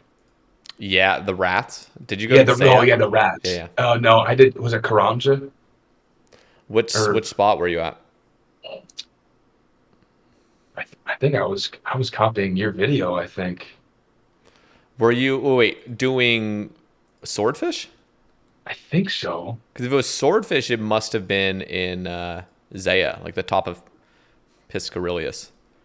But if Oh you yes, yes, yeah, okay, yeah, yeah, yeah, yeah. I was blanking out there. And yeah, then the because teeth. like on I know like Ape Atoll is where you would do two tick sharks. It's the same method. You get like those two birds on you, and you can actually Yeah. two tick sharks, which is amazing. You can't bank them, but it's decent. And then I did I haven't practiced it enough yet, but the mother load mine Addy pick method, I've been Oh yeah, starting to do that. how's that one feel? That one's a little bit more Uh, difficult. it is difficult. I'm still, I try and do like if I have a good amount of time to play in a day, I try and do, 30 minutes to an hour of just straight, focusing on. I'll put on the weekend and just grind Hell yeah. with the tick manipulation. And then there was one more I thought I said, the teaks, and then the fishing is what I enjoy the most. You done wood cutting too? Um, It says here no, you. but oh yeah, that's when I tried the Fossil Island method, because I want to get more teak logs. Mm, mm. Oh, with the That hardwood patches, like the yeah, the teak. hardwood patches. Yeah, How was that that? Did you try? Did you? That one's a I tr lot more intense. it is intense. I was definitely doing it wrong. But I try, I do my hardwood patches every day, so if I try and do a little bit at a time, but you have to drop the logs at a certain spot. That's kind of difficult for me. But mainly it's been fishing has been the workload for the 3 tick. Nice. Yeah, it's pretty. It's there's some methods with tick manipulation if you're kind of like more casual to it and you're just trying to learn. Because I remember the days when I was learning tick manipulation, and it was cool. Like I really enjoyed just getting that extra bit of XP if I wanted to focus. But there was some methods where I was like, nope, hell no, I'm not going to try this. It's just too brutal on the wrist, or like this is just not fun. But there's some methods, and when you're feeling it as well, because there's you can definitely just get exhausted and just be like, okay, this is just enough. Like I've had enough of it. I'm moving on to just AFK. But the nice thing about like barb fishing, for example, is you get those little moments where you can just AFK, and then if you want to tick manipulate, you can do it again. Like that's on this account. I got 91 fishing off the bat, Yeah, I and watched that. Yeah, I was yeah, there for and that. like streaming it, I would do the full cut eat everything. Yeah, But Cuddy. as soon as I like ended stream, I'm just back to AFKing. Like I'm not gonna like for so much of the grind off stream, I was just AFKing it because like I'm not a complete robot. Like I've pretty good posture, I have pretty good hardware and everything for it, so I could do it for 5-6 hours if I needed to, and it's fine. But beyond that, it's like okay, I'm getting kind of tired. For sure, yeah. But that's like me. Like I love a good AFK grind. That's like what we're doing right now. But as we're talking, yeah, I'll do some three tick from here and there, and it's something that like I didn't know that was a thing. Like Mm-hmm. playing playing this game, you just think, oh, click boss, click tree, click spot. But it took me a while to figure out that there's a clock that goes around and the NPCs and monsters and Now, like Tangaroot's nodding his head at me, so there's a tick going on every time he's nodding. So it's just like you don't think about that, and yeah. then you see these like you and these high level players that in early skilling days of when that was prime skilling, that's when people were they wanted to get the best XP rates, and I wanted to be them so bad. It was just oh dude, the hard work and dedication to be one of those top players with the top XP. It's hard to do. And addiction, you forgot that. My bad, yeah, and the addiction, yep, and Um, all the Red Bull cans and around your computer desk. what about one tick flicking? Have you learned how to do that The in one tick flick, in combat? Like just like setting up your prayers on that orb and just being able to like one tick it and not lose prayer points. Have you ever tried it? I've tried that with like on a Slayer task. Mm-hmm. I've done it and it's worked. Obviously, like I've gotten my fire cape. I've killed Jad a couple times. I'm pissed that I don't have the pet, but that's not an issue. Like obviously, that's prayer flicking. But Well, that's like just prayer switching, but I'm yeah, talking. yeah, my bad. Yeah. Yeah, you're talking about straight flicks. Yeah, really, it's not. Yeah, I haven't really done really much combat. Mm-hmm. Because that was very difficult for me to learn. I just remember early days watching Foe trying to learn it. He was pretty bad Yeah, at it, but I was watching him trying to get involved with it. Alfie was pretty good at it. Wait, Alfie. I'm Yeah, talking like 2016 era. this Like is the this is early way back. days. Yeah. So And the only yeah. example I would have to give you would probably be DKs, but I know that's me flicking prayers, but timing it with the attacks, that's kind of the only like combat that I have with Yeah. ticks and prayers. And I know So that's probably very, very novice level. yeah, it is. But the cool thing is that everything starts clicking. So, like for example, the fact that you've tried getting into tick manipulation, it's teaching you about the tick system, and with one tick flicking, it's so fucking satisfying when let's just say, you got 10 monsters left of a Slayer task and you don't have any more prayer pots or you don't have any more prayer restoring stuff and you have one prayer point left. If you know how to one tick flick, you can still flick piety and flick, your overhead You're over it. simultaneously and not lose any prayer. And you can just have it, you just maintain it. And so having that skill, even if you don't want to do it all the time, developing that skill is so fucking useful in so many situations, especially like questing. For example, I'll be doing a quest and I'll only have like 5 prayer points left and I have to fight something. And you can just fully protect from it. But if you don't know how to one tick flick, then you probably have to, bank and go actually grab some prayer pots or restore your prayer. So learning that is a very, very, very valuable skill. So, and Yeah, all it is, I'll dig into yeah. that for sure. Yeah, all it is just literally clicking twice every tick on your prayer orb, and it's just turning on and off every single tick. So you're clicking twice every tick, and there's probably a lot of guides out there. If you have the tick counter, I don't know if you have the little, there's like a prayer orb tick thing that like shows a little line crossing by it when you're learning. Yeah. That's really helpful. But that is an extremely useful thing to learn through Okay. PVM.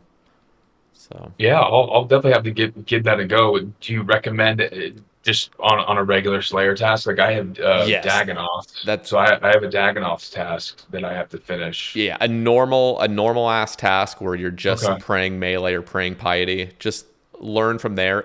I'm not gonna lie to you. If you've never done it before, it's going to be It's gonna painful. be a bitch. Like Okay. yeah, it's gonna Yeah. be a bitch.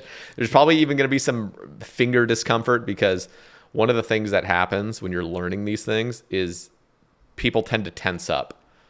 You probably had it with Guitar Hero. I'm glad you brought Yeah. up the Guitar Hero example. Like when you move from medium to hard, your pinky is getting like fucking jammed because of just the discomfort of like having to stretch it over to the orange button. That muscle. Yeah. But then the more you do it, the more you do it, it's just like you relax and everything's a lot more just easy and there's no pain or discomfort. It's the same thing with one tick flicking. Initially, it's like, this is way too much. And then eventually you just learn it and it's way more chill. Okay, yeah, because that's how I feel now with, I mean, at least fly fishing with a three tick. I feel pretty confident. Mm-hmm. And as soon as that action of him cutting the log, I'm pressing the space bar and back at it. It's just a do, do, do, do, do, do, do. And I really, I see the fish come in and Wait. Spacebar. what? Wait. What are you? Okay, wait. What log are you? What log are you using? I need to ask you. Teak? Yeah, teak, right? Yeah. So what's So a spacebar? I'm using the space bar um to have the action for him to make the my Oh character no! to Oh no! Oh no! no, is that not good? No, is Wait. that not good? How many logs are you bringing in your inventory? Oh, just a couple. No. Just You can only have one. Okay, no. listen. This is gonna No. completely revolutionize everything you've been doing. So Okay, I just went to the bank. yeah, I'm bringing one log and then yeah, I'll bring a knife. yeah. Okay. You can just drop the logs if you have any extra Okay. ones. So again, this is gonna be something you have to do off. But dude, this is gonna. I'm actually so happy that we're talking about this because these are common mistakes that people make, and it's hard when you're first learning to like understand if you're doing things properly or whatnot. So No. the reason teak, first of all, the reason teak works in the first place is because there isn't a bunch of options. The only thing you can make is a teak shaft. Mhm. So when you only have one log in there, it's not even going to ask you how many you want to make, and then you have to click the space bar to do it. It's just going to be like, okay, we know you only have one in the inventory. So now what you were doing, holding the space, that was actually a 4-tick action. So Oh. you're literally going to speed up your XP even fucking more now, and there's no need to hold the space bar either. Dude, because I'm not gonna lie, Yeah. I felt in the groove when I would see that action and me clicking the spot and going back and forth. I thought that was three tick. No, that was 4-tick. Okay. So, Okay. bro, Okay.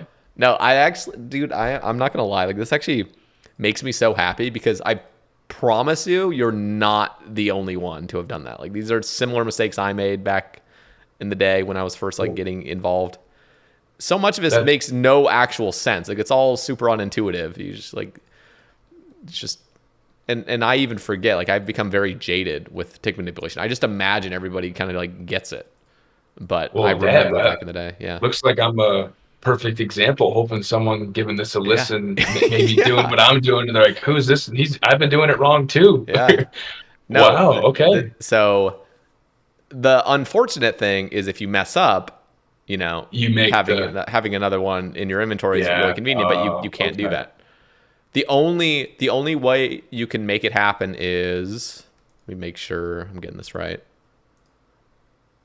Yeah, at 61 fletching, which I'm looking up your stats, you still need to see Yeah. levels. Then you can bring a Yeah. mahogany with you. So if you mess up on the teak, you can just switch over to the Okay. mahogany because Okay. they won't affect each other. So that explains why that sometimes when I would do mess up, I would have to click away because my character would make the inventory of logs. Yep. Now in this, Okay. you could still accidentally mess up, but the best part is there's no more holding spacebar, and Oh my gosh. everything's going to be quicker though. So you might just mess up immediately potentially. Yeah, you're right. That extra tick. Yeah, it's going to throw you off, but everything's way quicker now. So Well, I really, hey, I appreciate that. I thought I was doing a three tick the whole time, and I thought it was the coolest thing. But hey, I mean, I learn something new every day. yeah, That's no, cool. this is great. In mid cast too. Mid See, cast, you're like, hold up. Well, yeah. what'd you say? And the best part is like the only reason I would even correct you is because I know you can take it, Oh, because 100%. you're just like down to earth, you're humble. I can already tell. If I could tell somebody would have gotten like annoyed or like really embarrassed over that, I would probably would have just like ignored it and Oh moved on.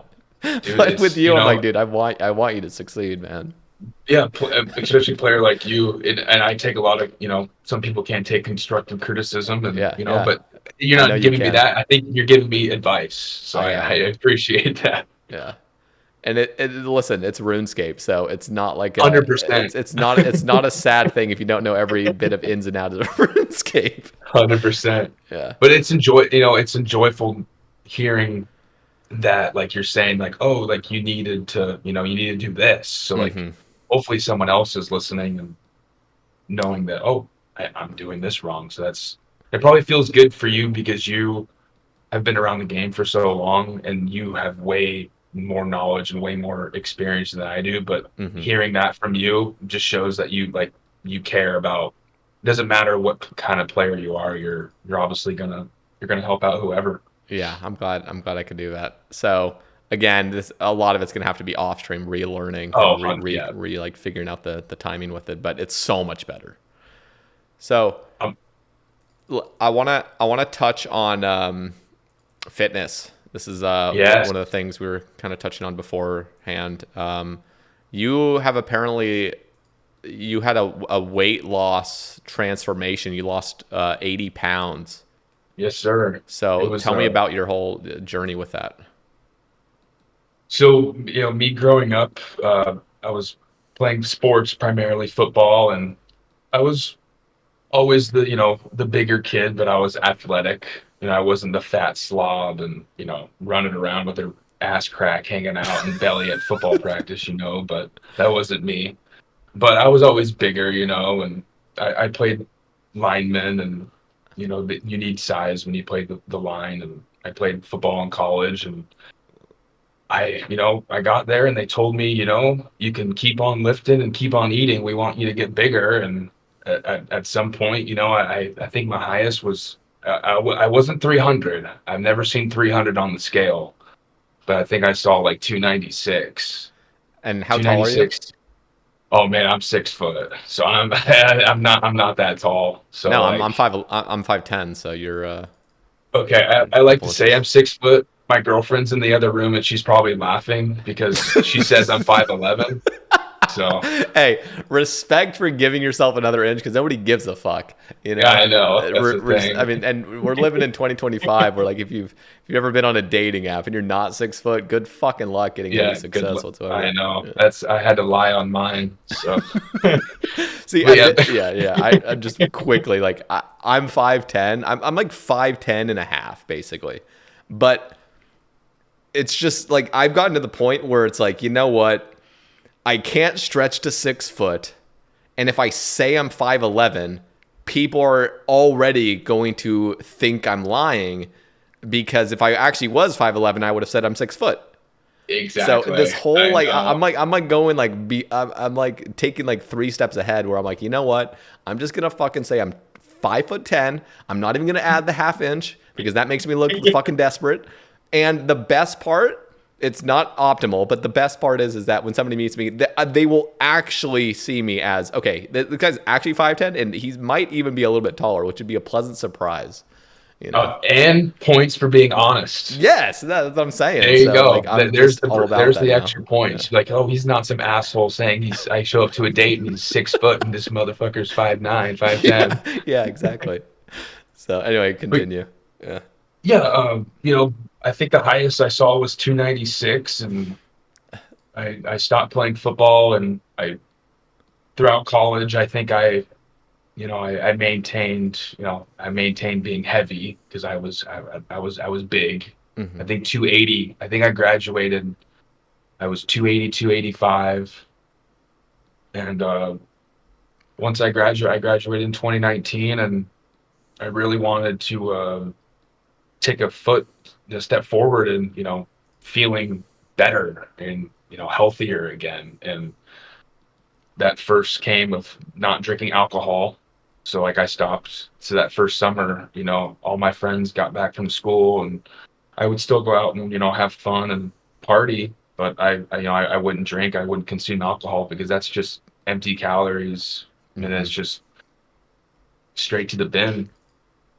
So that was the first step that I had to take, and that was definitely difficult because I was freshly 21, so it was hard. And then and I know a lot of people, there's a lot of fitness people out there that say it's simple and all you got to do is work out more and eat less. And yeah, I mean there's a bunch of studies out there like that, but everyone's different. Everyone has a different body style, and like for me, I'm not 6'4" or like 6'3", 6'4", like so I'm a shorter person, so it's going to be seen on me, the weight. But if I was taller, I could definitely probably like slim it out. Hmm. But yeah, so getting on the right meal track, the meal plan, because I studied personal training in college, so I had a good background of working out, and I worked out in college, like, but I wouldn't have the correct nutrition, and that Hmm. was the most important part. Yep. Like, I would have a really good gym sesh in college because I was bigger. I was throwing weight around like it was nothing, but then I was going back to the dorms, eating just straight, just junk, Yep. nothing nutritional at all, What and what just was the staying. what was the go-to for you back then? Like snacks And wise, oh man, like so food. Like what was your preferred junk? we had the dining hall, and that was Yeah. our cards. So we had unlimited snacks, man. We had so Oh the no. not Were like you about to say the Oreos? Oh no. so not the regular Oreos, but do you know the Oreos that come in the bag and the minis? Oh yeah. I Yeah, fucking love those. Yeah. yeah, those mini Oreos and um, white cheddar Cheez-Its were Oh were hell my yeah. were my fat man. I mean, they're kind of still my Yeah. go-to now here Were and you a there. soda drinker? That was another thing I was gonna get to. I was a big soda drinker. I Full drank a sugar? lot. Wasn't the diet I drank. stuff? It was both. Okay. It was- Well, the diet stuff's fine. If you're you're going, right. Yeah, yeah. the diet stuff is fine. I usually try and like right now I'm drinking a diet Dr. Pepper, so like I Wait, have a diet or pop in. zero Dr. Pepper? We need to make this clear. What are you more of the zero type, like Coke Zero, Dr. Pepper Zero, or are you the diet Coke diet Dr. You Pepper? know, I like both of them, and that may sound insane of me saying that because they No. definitely do have it. It doesn't sound insane, but I just need yeah. It sounds like you're going to get to the point where you can actually taste the difference, though, right? Oh, there's 100% a Okay, difference. okay, Yeah, okay. yeah, there's a difference, and it's just kind of like what I'm in the mood for or something, Yeah, or yeah, like yeah. if or the gas station has the 2 for 4 on Pepsi products or 2 for 4 on Coke. Yeah, It yeah, yeah. just it kind of depends on. But no, when I was in college, pop and alcohol was bad. It was bad, and that didn't help. So But then what yeah, did you change? What do you eat now? Like, do you try to avoid certain things? Like, yeah. what's your diet looking like? So right now it's a lot of rice, and usually it was a lot of like when I was doing it hardcore right after school, Hmm. and that because I immediately lost my first 2 months into the summer. I think I lost almost like 20 pounds. I think a good Nice. weight, like good Yeah. weight. Like I needed, like some people they say losing weight fast is bad, but I needed to get that. I think that Yeah. was all the alcohol and just that When you're chunk. that big, it's like, dude, shredding. Because I lived with my older brother. He's 6 foot. He was 325. Like he was a big boy, and Big boy. Yeah. Yeah. And I was getting worried about his health, you know, because he had like sleep apnea and these other issues. And he was not throwing around weight. That was the difference. He was, you know, this was not muscle. This was just Mhm. blub. And for him, I mean, he fucking shredded like 100 pounds in a year. In the first like 3 months, Wow. I swear he lost like, you know, like 40 pounds or something. Like just, it just slipped away. It's so easy. When you're that big, like, you can literally just starve yourself. And you have so much fat to like live off of, basically. I did the Stairmaster that summer. I did the Yeah. Stairmaster every day for I think 4 months straight. And then I would obviously like have like a game plan of lifting, you know, two body parts each day, you know, Nice. arms, shoulders, or legs and biceps and but yeah, and yeah, I think we talked about it in my notes thing, but the same thing with you with your fitness journey. It's the hardest thing is just staying consistent and finding things that you like Yes. the dieting, you know, I'm gonna I'm gonna slip up and have a pizza. Like I'm not killing myself over it, you know. And like, but Yep. when I Yep. was on this journey at the very beginning, like I would get mad at myself, and that was a big problem because when you're used to being big for so long and used to having those foods on a daily basis, and you try and cut that away in a very short term time, your brain just doesn't react to that. So like it's okay to have a cheeseburger here and there, man. Like Oh, it's yeah. and yeah, for sure. I'm not saying that you don't think that, but I know there's a lot of people out there, especially in the bringing back up Twitter again in the RuneScape Twitter. There's a lot of RuneScape guys that are fit. You know, these guys are ripped and they're in good shape. And I Yeah. saw that Yeah. as a a good motivation too, because like all of these guys are going to be on a game. I should probably try and get my health together. And yeah, when I saw the 20 pounds fresh off get off me, I was okay. I got it like addicted to working out. So like kind of like addicted to the game. That's Like I got fucking addicted awesome. going to the game, going to the gym. My teammate for my hard or not hardcore, my group Ironman, it was actually my gym partner, and he shredded a lot of weight off too. He lost like 66, 60, 70 pounds. Like we were both working together. And I think that's what helps too, is having another person with you to work out. It just helps you to get even more motivated. And but every day we'd be excited to go to the gym. Like it was never like, oh, I don't want to go today. Because we both knew like we were both bigger guys and feel like we were both just sick and tired of not feeling sorry for ourselves, but just like I can look better and I just want to feel better. And I think that was Yes. the most important part. Yeah. There's so much to it. Like, you just gotta like, it's about like the autonomy thing for me. Like, Mm. that's what really helped me get into it. Because for so many years, when I first started streaming, especially, like, when I first started streaming, I was trying to be kind of consistent with like going on runs and stuff, trying to keep Yeah. somewhat slim. But my diet was just out of control. It was just so fucking bad. I wasn't completely just devouring everything. You know, I never really got that big, but I was really out of shape. And I was like skinny fat, as I called it. Like, you know, at 5'11, I'm saying 5'11 now. I'm like trying to give myself Sorry, I some. got you saying 5'11. At 5'10, I think the heaviest I ever got to really was like maybe 185 or so. 185. Okay. And but that was not working out. Like it was just Yeah. skin and bone and fat. Like it's just, you know, like I worked out in college, worked out in high school a little bit. So I knew what to do. I just wasn't doing anything. And for me, eventually, and it was so much of the mindset. I don't know if this is probably very relatable to most people, but it's like at night when you're like, all right, I'm going to do this. Like, I'm going to do this. Or you'll think to yourself, all right, in like a month or so, I'm really going to get on track. Yep. Like, I'm really going to Yep. do this. It just never It's happens. so relatable. It is. It It's like is. I you, mean, you keep pushing it off to your future self. Like, my mhm. future self is 100% going to do this. This is going to be awesome. Like, it's, yeah, good for him. And then you just fucking finish the bag of Cheetos. And it's like, eventually just hit the point where it was like, all right, the future me is now. Like, I have to fucking do this. And for me, it was finding the sustainable path because for so much of my life, it was just go on a crazy fucking fast, basically. Like I just eat a fucking pizza. I'm feeling really bad about myself. And then I'm like, all right, I'm going to fucking basically, I wouldn't tell this to myself, but what I did would starve myself basically for like the next 3 days. Just eating really low calories, eating a fucking salad and shit, not getting the nutrients I need. And then it was just back to Bingeville, bro. Just like, all right, we're going to town because I'm so fucking hungry. And whatever was in your cabinet, you were grabbing it and you were fucking eating it, man. It didn't matter what it I was was. ordering at like 2 places that dinner as well. Just, you got a coupon on either Pizza Hut, and then you got a coupon on Baba John's, Baba John's or another service. And I'm going to use 2 of these and I'm going to be eating good tonight.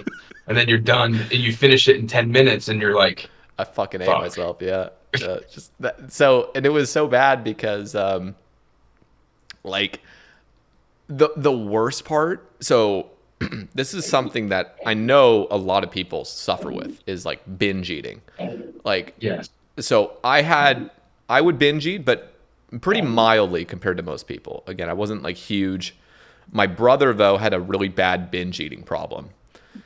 And and the worst part about binging, I've looked up a little bit of stuff and I've heard my brother kind of speak on it as well. And I remember because I was kind of going through it. It's like, there is pleasure in the binge. Like there's like a deep found like pleasure of like planning for a binge almost of like, I'm going to fucking fast or I'm going to, eat very little calories just so I can basically, and it's not even like you're planning for the binge. You just know kind of subconsciously it's going to happen. And then it's like this whole event where like you just pig out one day. And it's just so detrimental to your health and your weight.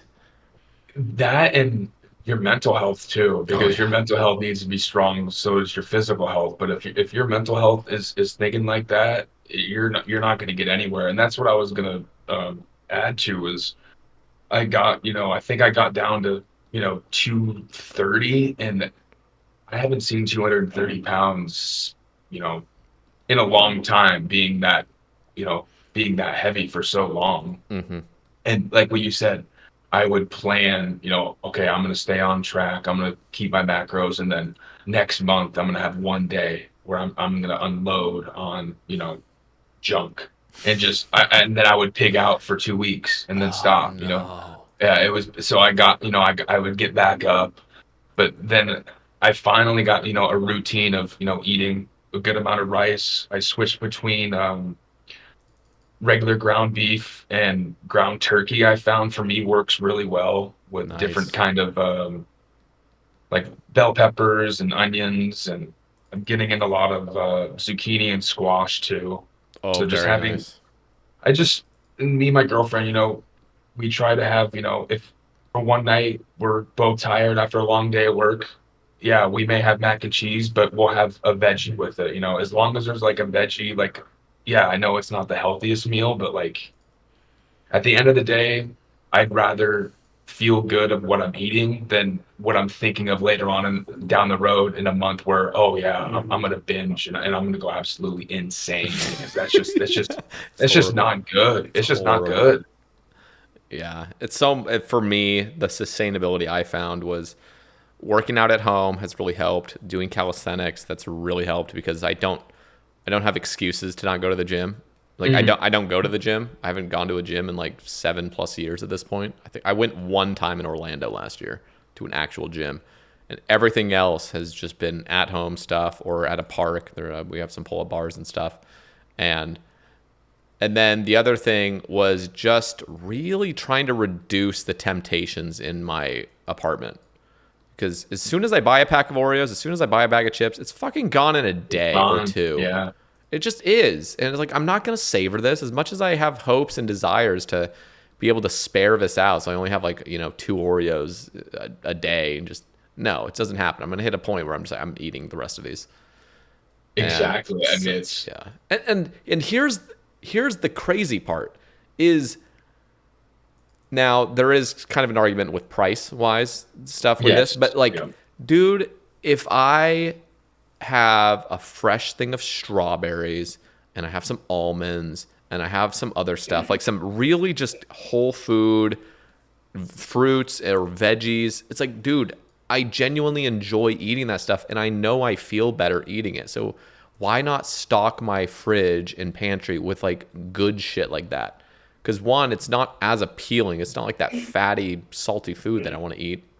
So I'm not just craving it all the time. But whenever I do crave a snack, I'm getting like I'm feeling genuinely better about myself afterward. 100%. And I figured, I found out that like yogurt is a good quick snack for me, and we Yep. found like these bars, um, that are a quick good snack because that's the same thing. Like we have, our go-to chips are either like, we don't like Lay's, but like should go for like a Sun chip. I know those probably aren't the best, but Better than Lay's. yeah, But yeah. yeah, we like the garden salsa, so that's kind of Yeah. our go-to. But yeah, the binge was hard. Definitely, man, I know I got up back to 230, and then right now I think I've maintained, between 215 and 225, and I feel the best at that weight. Because the lowest, I think I told you in the notes, I think I got down around it was like 215, maybe 210. And my body just shut down. Like I remember I was at the gym one day and I like passed out, and Oh, damn. I was not eating enough. And I think Mm, that's when the binge, like we talked about, the binging was happening, and I wasn't hitting my calories for the day. And I got so used to wanting to be skinny and not wanting to add on good muscle and good weight. yep. So so I figured out a good game plan, and I've kind of stuck with it for quite some time, and I'm happy where I'm at. But obviously, That's every awesome. day is uh every day is a challenge. But yeah, being that big, and then seeing yourself in the mirror, and it's just it's a lot of hard work, man. There was definitely days where I didn't want to go, but it definitely helps your mental toughness for sure. That's awesome to hear. I'm happy. And yeah, everyone just got their own body type and goals and Yeah, stuff. for And sure. yeah, it's And that's the just thing with great. there's nothing wrong with like fitness talk and influencers, but man, everybody's different, and I just don't think people put that in perspective, and everyone goes at a different pace. Yep. Some people need to stay at a heart rate to break a certain heart rate to break a sweat, but some people can be on a treadmill for 5 minutes, and they're drenched. You know, some people only need 5 minutes a day because they're not physically active. Hmm. As long as someone's doing something and you have a It's plan in just, sight. yeah, it's just about like being healthy. It's like Yeah, whatever. And there's such a broad range of health. Like you don't have to be fucking skin and bone. You don't have to see a six pack to be healthy. Like you can be healthy exactly. and like, like having fat on you is a very Mhm. healthy thing. Oh You just yeah. don't want to be feeling like shit because you're so fat. It's like that's the difference. It's like, yeah, I don't know. And you're right. I mean, the influencers that we see and everybody else, it's all about like you basically got to be like fucking 10% body fat or you're doing it wrong. It's Yeah. like no, no, Or that's like the quickest way. But yeah, like yeah, you just can yeah, lose you can lose it quick, but like we talked, this segment of just the binge. I mean, it's gonna yeah. affect you. You're gonna look good for, a month or two. I hate to say that, but like, it happens to people where Mm-hmm. they really they're committed, and then I look really good, and I'm gonna go on these binges, and then they kind of just go into a spiral, and then they're worse off of when they originally started. Yep. And that's what And then they have and mental that's what problems hurts. with it too. And there you go. Now it's like, oh, my friends are going out to eat, and I shouldn't go, but I am, and just worrying about what they put in their body and calories. It's just sad. But Yeah. learning, Yeah, just it's staying consistent and being happy with yourself, really, and getting your steps in is found out is what really helped me. 10,000 steps yes. is a good minimum limit. Because at first it was 5,000 for me, because I wasn't moving around a lot. I was more of just a lifter, Mm-hmm. and then finally getting steps in, being on a treadmill, getting on the stairmaster, and it's definitely changed my perspective on fitness for sure. Yep, that was step one for me was start moving, just walk, go on a walk Just for an hour. move. Yeah, it doesn't have to be running either. Like I guess the last point on the whole fitness thing that I've mentioned is you know, and most people understand this, but for me, I didn't quite understand how powerful just walking was. I thought walking was a waste of time. I didn't think it did anything. Like, that's kind of how I saw it. It was just like, you either got to run really fast, kind of, or like, you know, that's kind of it. Like, you just got to like either be sweating your ass off and like that's how you lose weight. But no, You're exactly right. Yeah, there's not a walking lot is of good amazing. information out there that should, especially with the influencers, man. It's yeah, walk at a good pace, incline, and or at a good speed. And Mm-hmm. I saw a guy today. He was reading a book. Whatever works for you. I mean, I don't have skate pulled up. I should, but that's usually when I'm in my zone. I shouldn't be playing RuneScape at the gym, but I have before. But that's kind of a place to go to, No XP waste. Yeah, I know I do it usually at lunch, obviously at work and stuff, but and at my other job too. But yeah, and no XP waste is a thing, but maybe not at the gym. It's a good time to refresh your mind and For get a sure. good workout in. So I want to ask you, what other things are on your mind to touch on? I'm kind of looking at our little spreadsheet here, Yeah, our you're little good. document. I was gonna bring up other podcasts that I listen to because I know I listen to the cast, and then I know you've had the Guthix Rest guys on. I listen to Mm-hmm. them and XP Waste as well, and obviously the Based After Dark is a fun podcast to listen to. So I'm fairly and then Boon Babe as well. I'm really Oh, active with nice. the old school RuneScape podcast. I'm caught up to date with pretty much almost every single one of them. I haven't listened to XP Waste's latest episode yet, but I need to get to that. But I listen to that at work and on my drives home, and the podcasts have really helped too. Sometimes I have them at the gym as well, so that it helps when I'm on the treadmill. It just helps me walk longer. But So are you going to listen to this one? you know, I I think I will. I'm used to hearing my voice Yeah. Yeah. because my old previous job I'd be on the phones and I take calls, so like I would hear playbacks. Mm, I'm hearing my voice too, and I was a coach for a short stint in college, and I had to be on the megaphone so I could hear myself and over film. So yeah, okay. So you don't I'm have pretty the much. embarrassment of like hearing yourself, at Oh least. no, I don't. See, I don't. I do far more embarrassing things than hearing my voice than so it's not a big deal at all. I know a lot of people hate it. Well, I wouldn't say I necessarily hate it. I know that's not what you were saying, but a lot of people, Yeah. I agree that a lot of people do. But for me, I would be so much more willing to like make clips of the cast because I know that's like a really Mhm. powerful way to like grow a podcast is making clips and stuff. But man, I will be trying to find a segment and I'm just like dying of embarrassment listening to like how I'm saying certain things or what I'm touching on. I'm like, what am I saying here? And it's just like, oh, it's so embarrassing. So I don't hate hearing myself, Mhm. but listening back to the podcast, like it's best for me to just finish the recording, publish it, and move on and not think about it. Because if I, Yeah. dude, I will eat myself alive at night thinking about moments in podcasts. Like I will, and so I've gotten better at just like ignoring it. Like just okay, I'm not gonna just own myself basically thinking about these embarrassing moments I've had on the cast because there's so many now. There's like almost 700 hours of well, not quite 700, like almost 650 hours or so of these casts, and it's like, dude, the amount of embarrassing moments is just like unreal.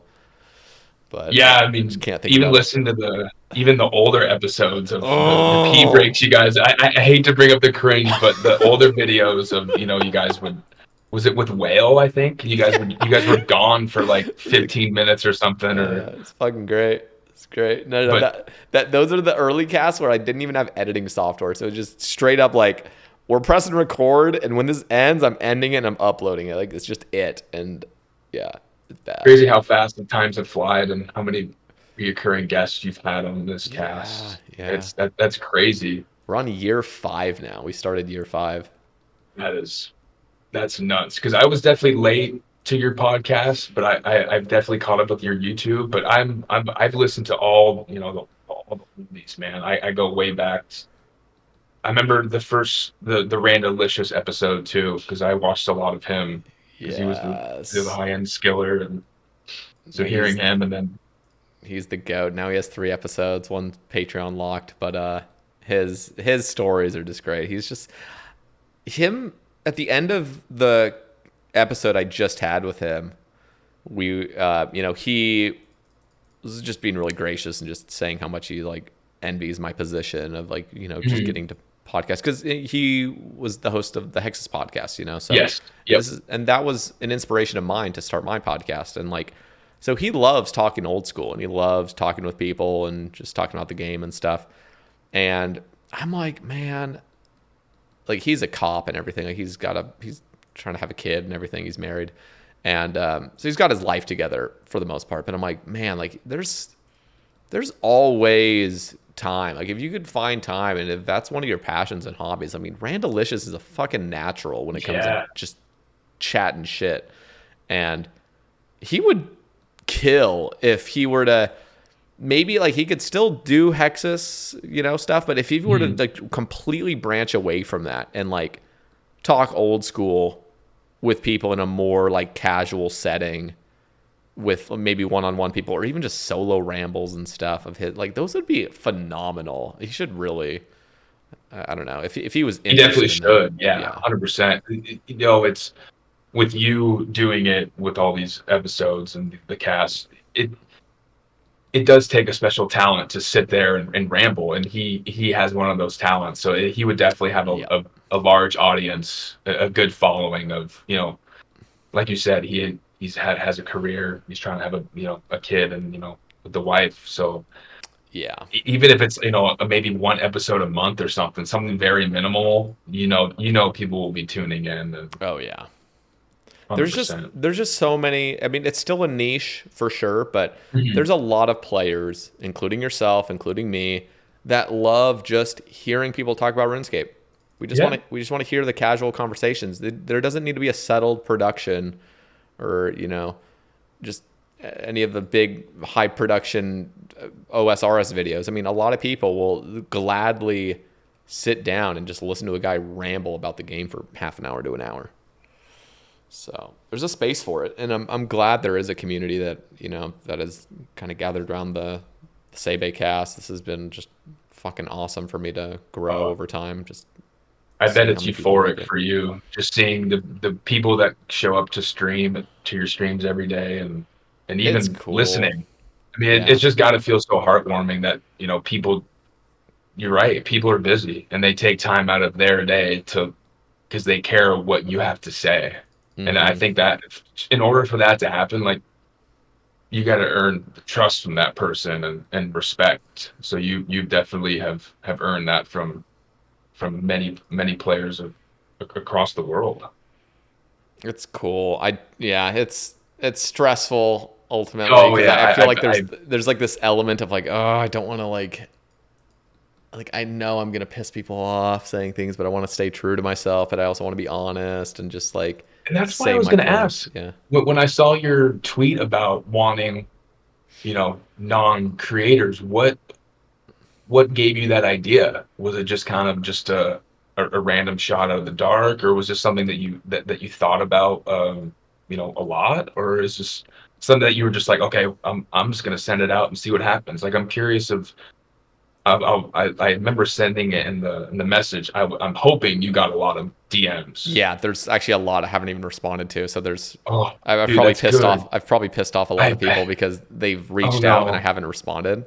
So they think I'm ignoring them, and in a way I am, but it's because yeah, I'm really bad at organizing, and so leaving the DM unread is actually better for me because I'm already stalked for like, I mean, I had 13 episodes last month, I and know. I I saw your tweet about and this was your busiest, the January, and that's awesome. You've been pushing out content, and then it's just surprising seeing that tweet, and I was like, wow, like you're kind of the only creator that has really done something like this. Am I wrong on that?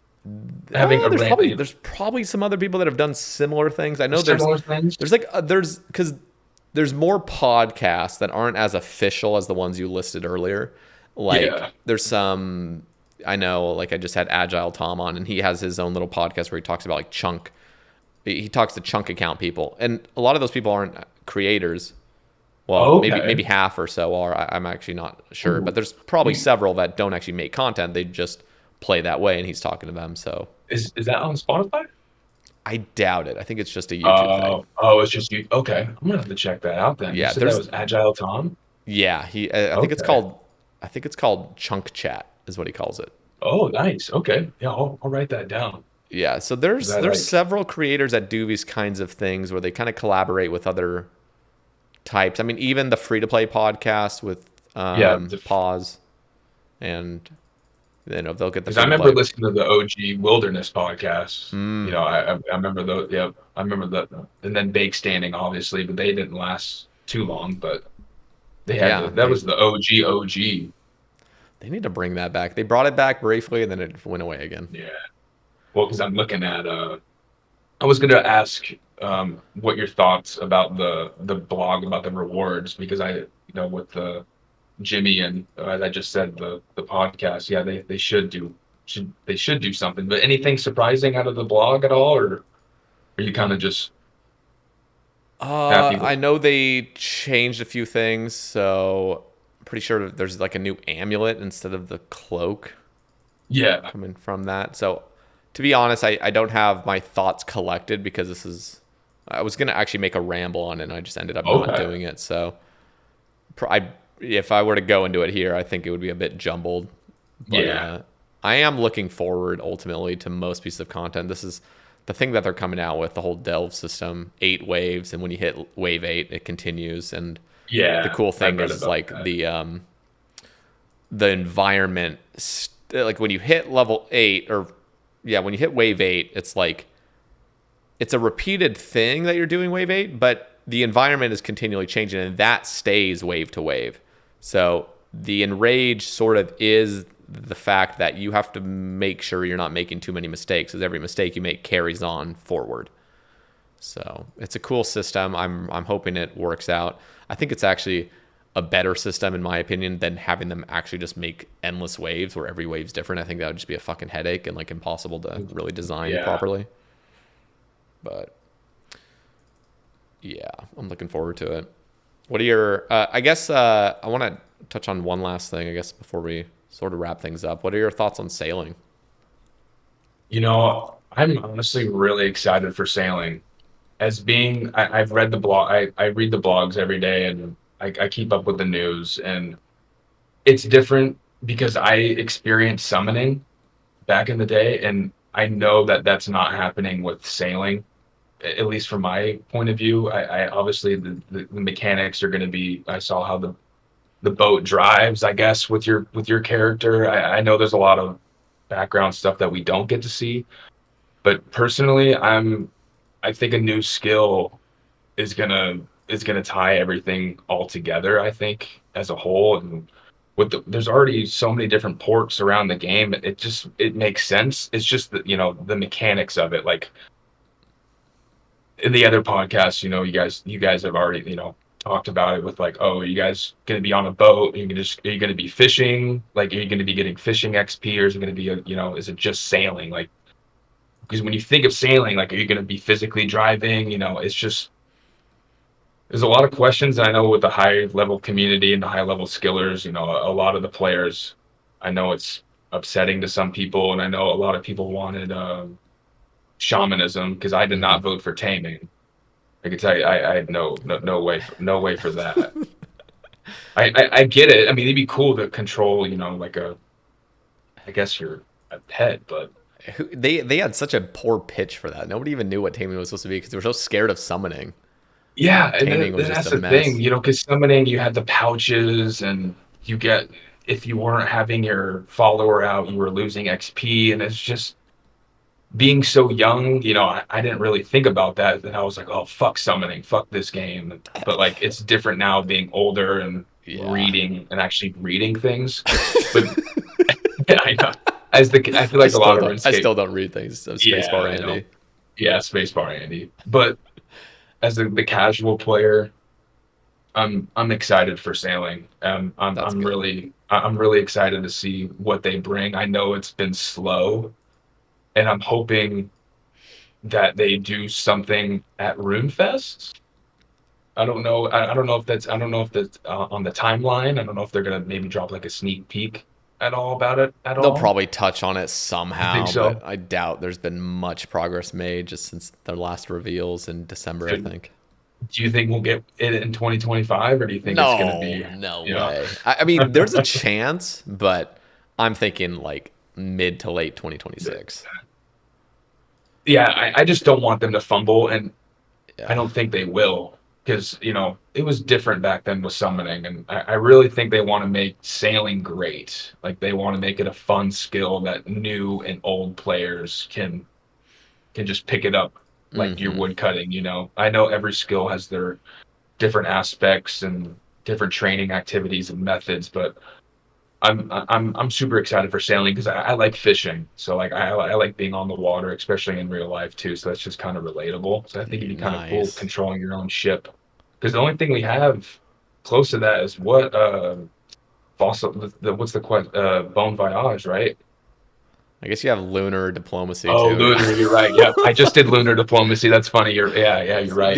These boats are so out of scale compared to like the places they sailed. Like the fucking boats are just And absolutely then massive. is it the cutscene from Dragon Slayer 1, right? Yeah, you're on Where a boat Elba, there. yeah, you're on the boat, yeah. There's probably some others that are missing. The little boaty in Mauritania that you ride. Yeah, Yeah. yes, yeah. But I'm, as as a non-creator and just a regular guy, I'm excited for sailing, and I know a lot of people on Reddit are mad, and same with Twitter, and just it's gonna be all right, man. It's gonna be a fun skill. I'm happy for it, and it's gonna be good for the game overall. And I think that's what's gonna benefit everyone. That's great to hear the optimism. I try to remain optimistic about it, and I'm sure of a team will release something that's really polished and nice. So yeah, we'll see when it comes out. But Scott, I greatly appreciate you coming on tonight. This was phenomenal. This is like chatting with an old friend. It's felt Man, like, honestly. I appreciate you saying that because I'm not gonna lie. I told my girlfriend before this, I was like, I'm getting kind of nervous, and just the jitters. And but as soon as we started talking and we started talking about old video games, Yeah. like, yeah, you're right. It kind of feels like I'm talking to an old college friend. So this was a great conversation. And back to the tick manipulated. I'm hoping that someone learns something, about me doing the wrong method. So I'm hoping someone learns something today. Yeah, for sure. No, this honestly is great meeting you, great talking, Yeah. and if I'm ever driving through the Midwest or something, maybe we could go get. Well, you don't drink. I don't really drink either. To be fair, I go buy you a sandwich or something. Oh yeah, we can give you a good old Minnesota Juicy Lucy burger. What the That hell is that? so they put cheese in the middle of the burger so like it ooze out. I guess it's like a Minnesota staple. Oh, like in the It- patty In itself. the patty, man, it's a whole nother experience. Oh God, I'm yeah. surprised Randalicious didn't say anything about that because He he's didn't. lives in Yeah, Minnesota. He's in Minnesota, so yeah. No, yeah. Again, I appreciate you having me on, and yeah, man, this was great. awesome. Okay, well, let me ask: is there any links? Do you want me to throw your Twitter down there? You can, but I'm just posting sports stuff, nothing really on content wise. But Cool. I'm on YouTube. But other than that, I'm just Oh, and YouTube, you say? yeah, I'm on YouTube because I'm subscribed to you, but I don't make videos. Oh, But I okay. mean, I have a. But yeah, the handles are not important. Okay. Okay. Well, Yeah. I'm certain that a lot of people enjoyed this more casual setting and nice chat. So thank you, Scott. And if you guys want to support the cast, there is a Patreon link and a YouTube membership link down in the description. And yeah, that is it for me. So thank you all for listening, and we'll catch you in the next one. Peace.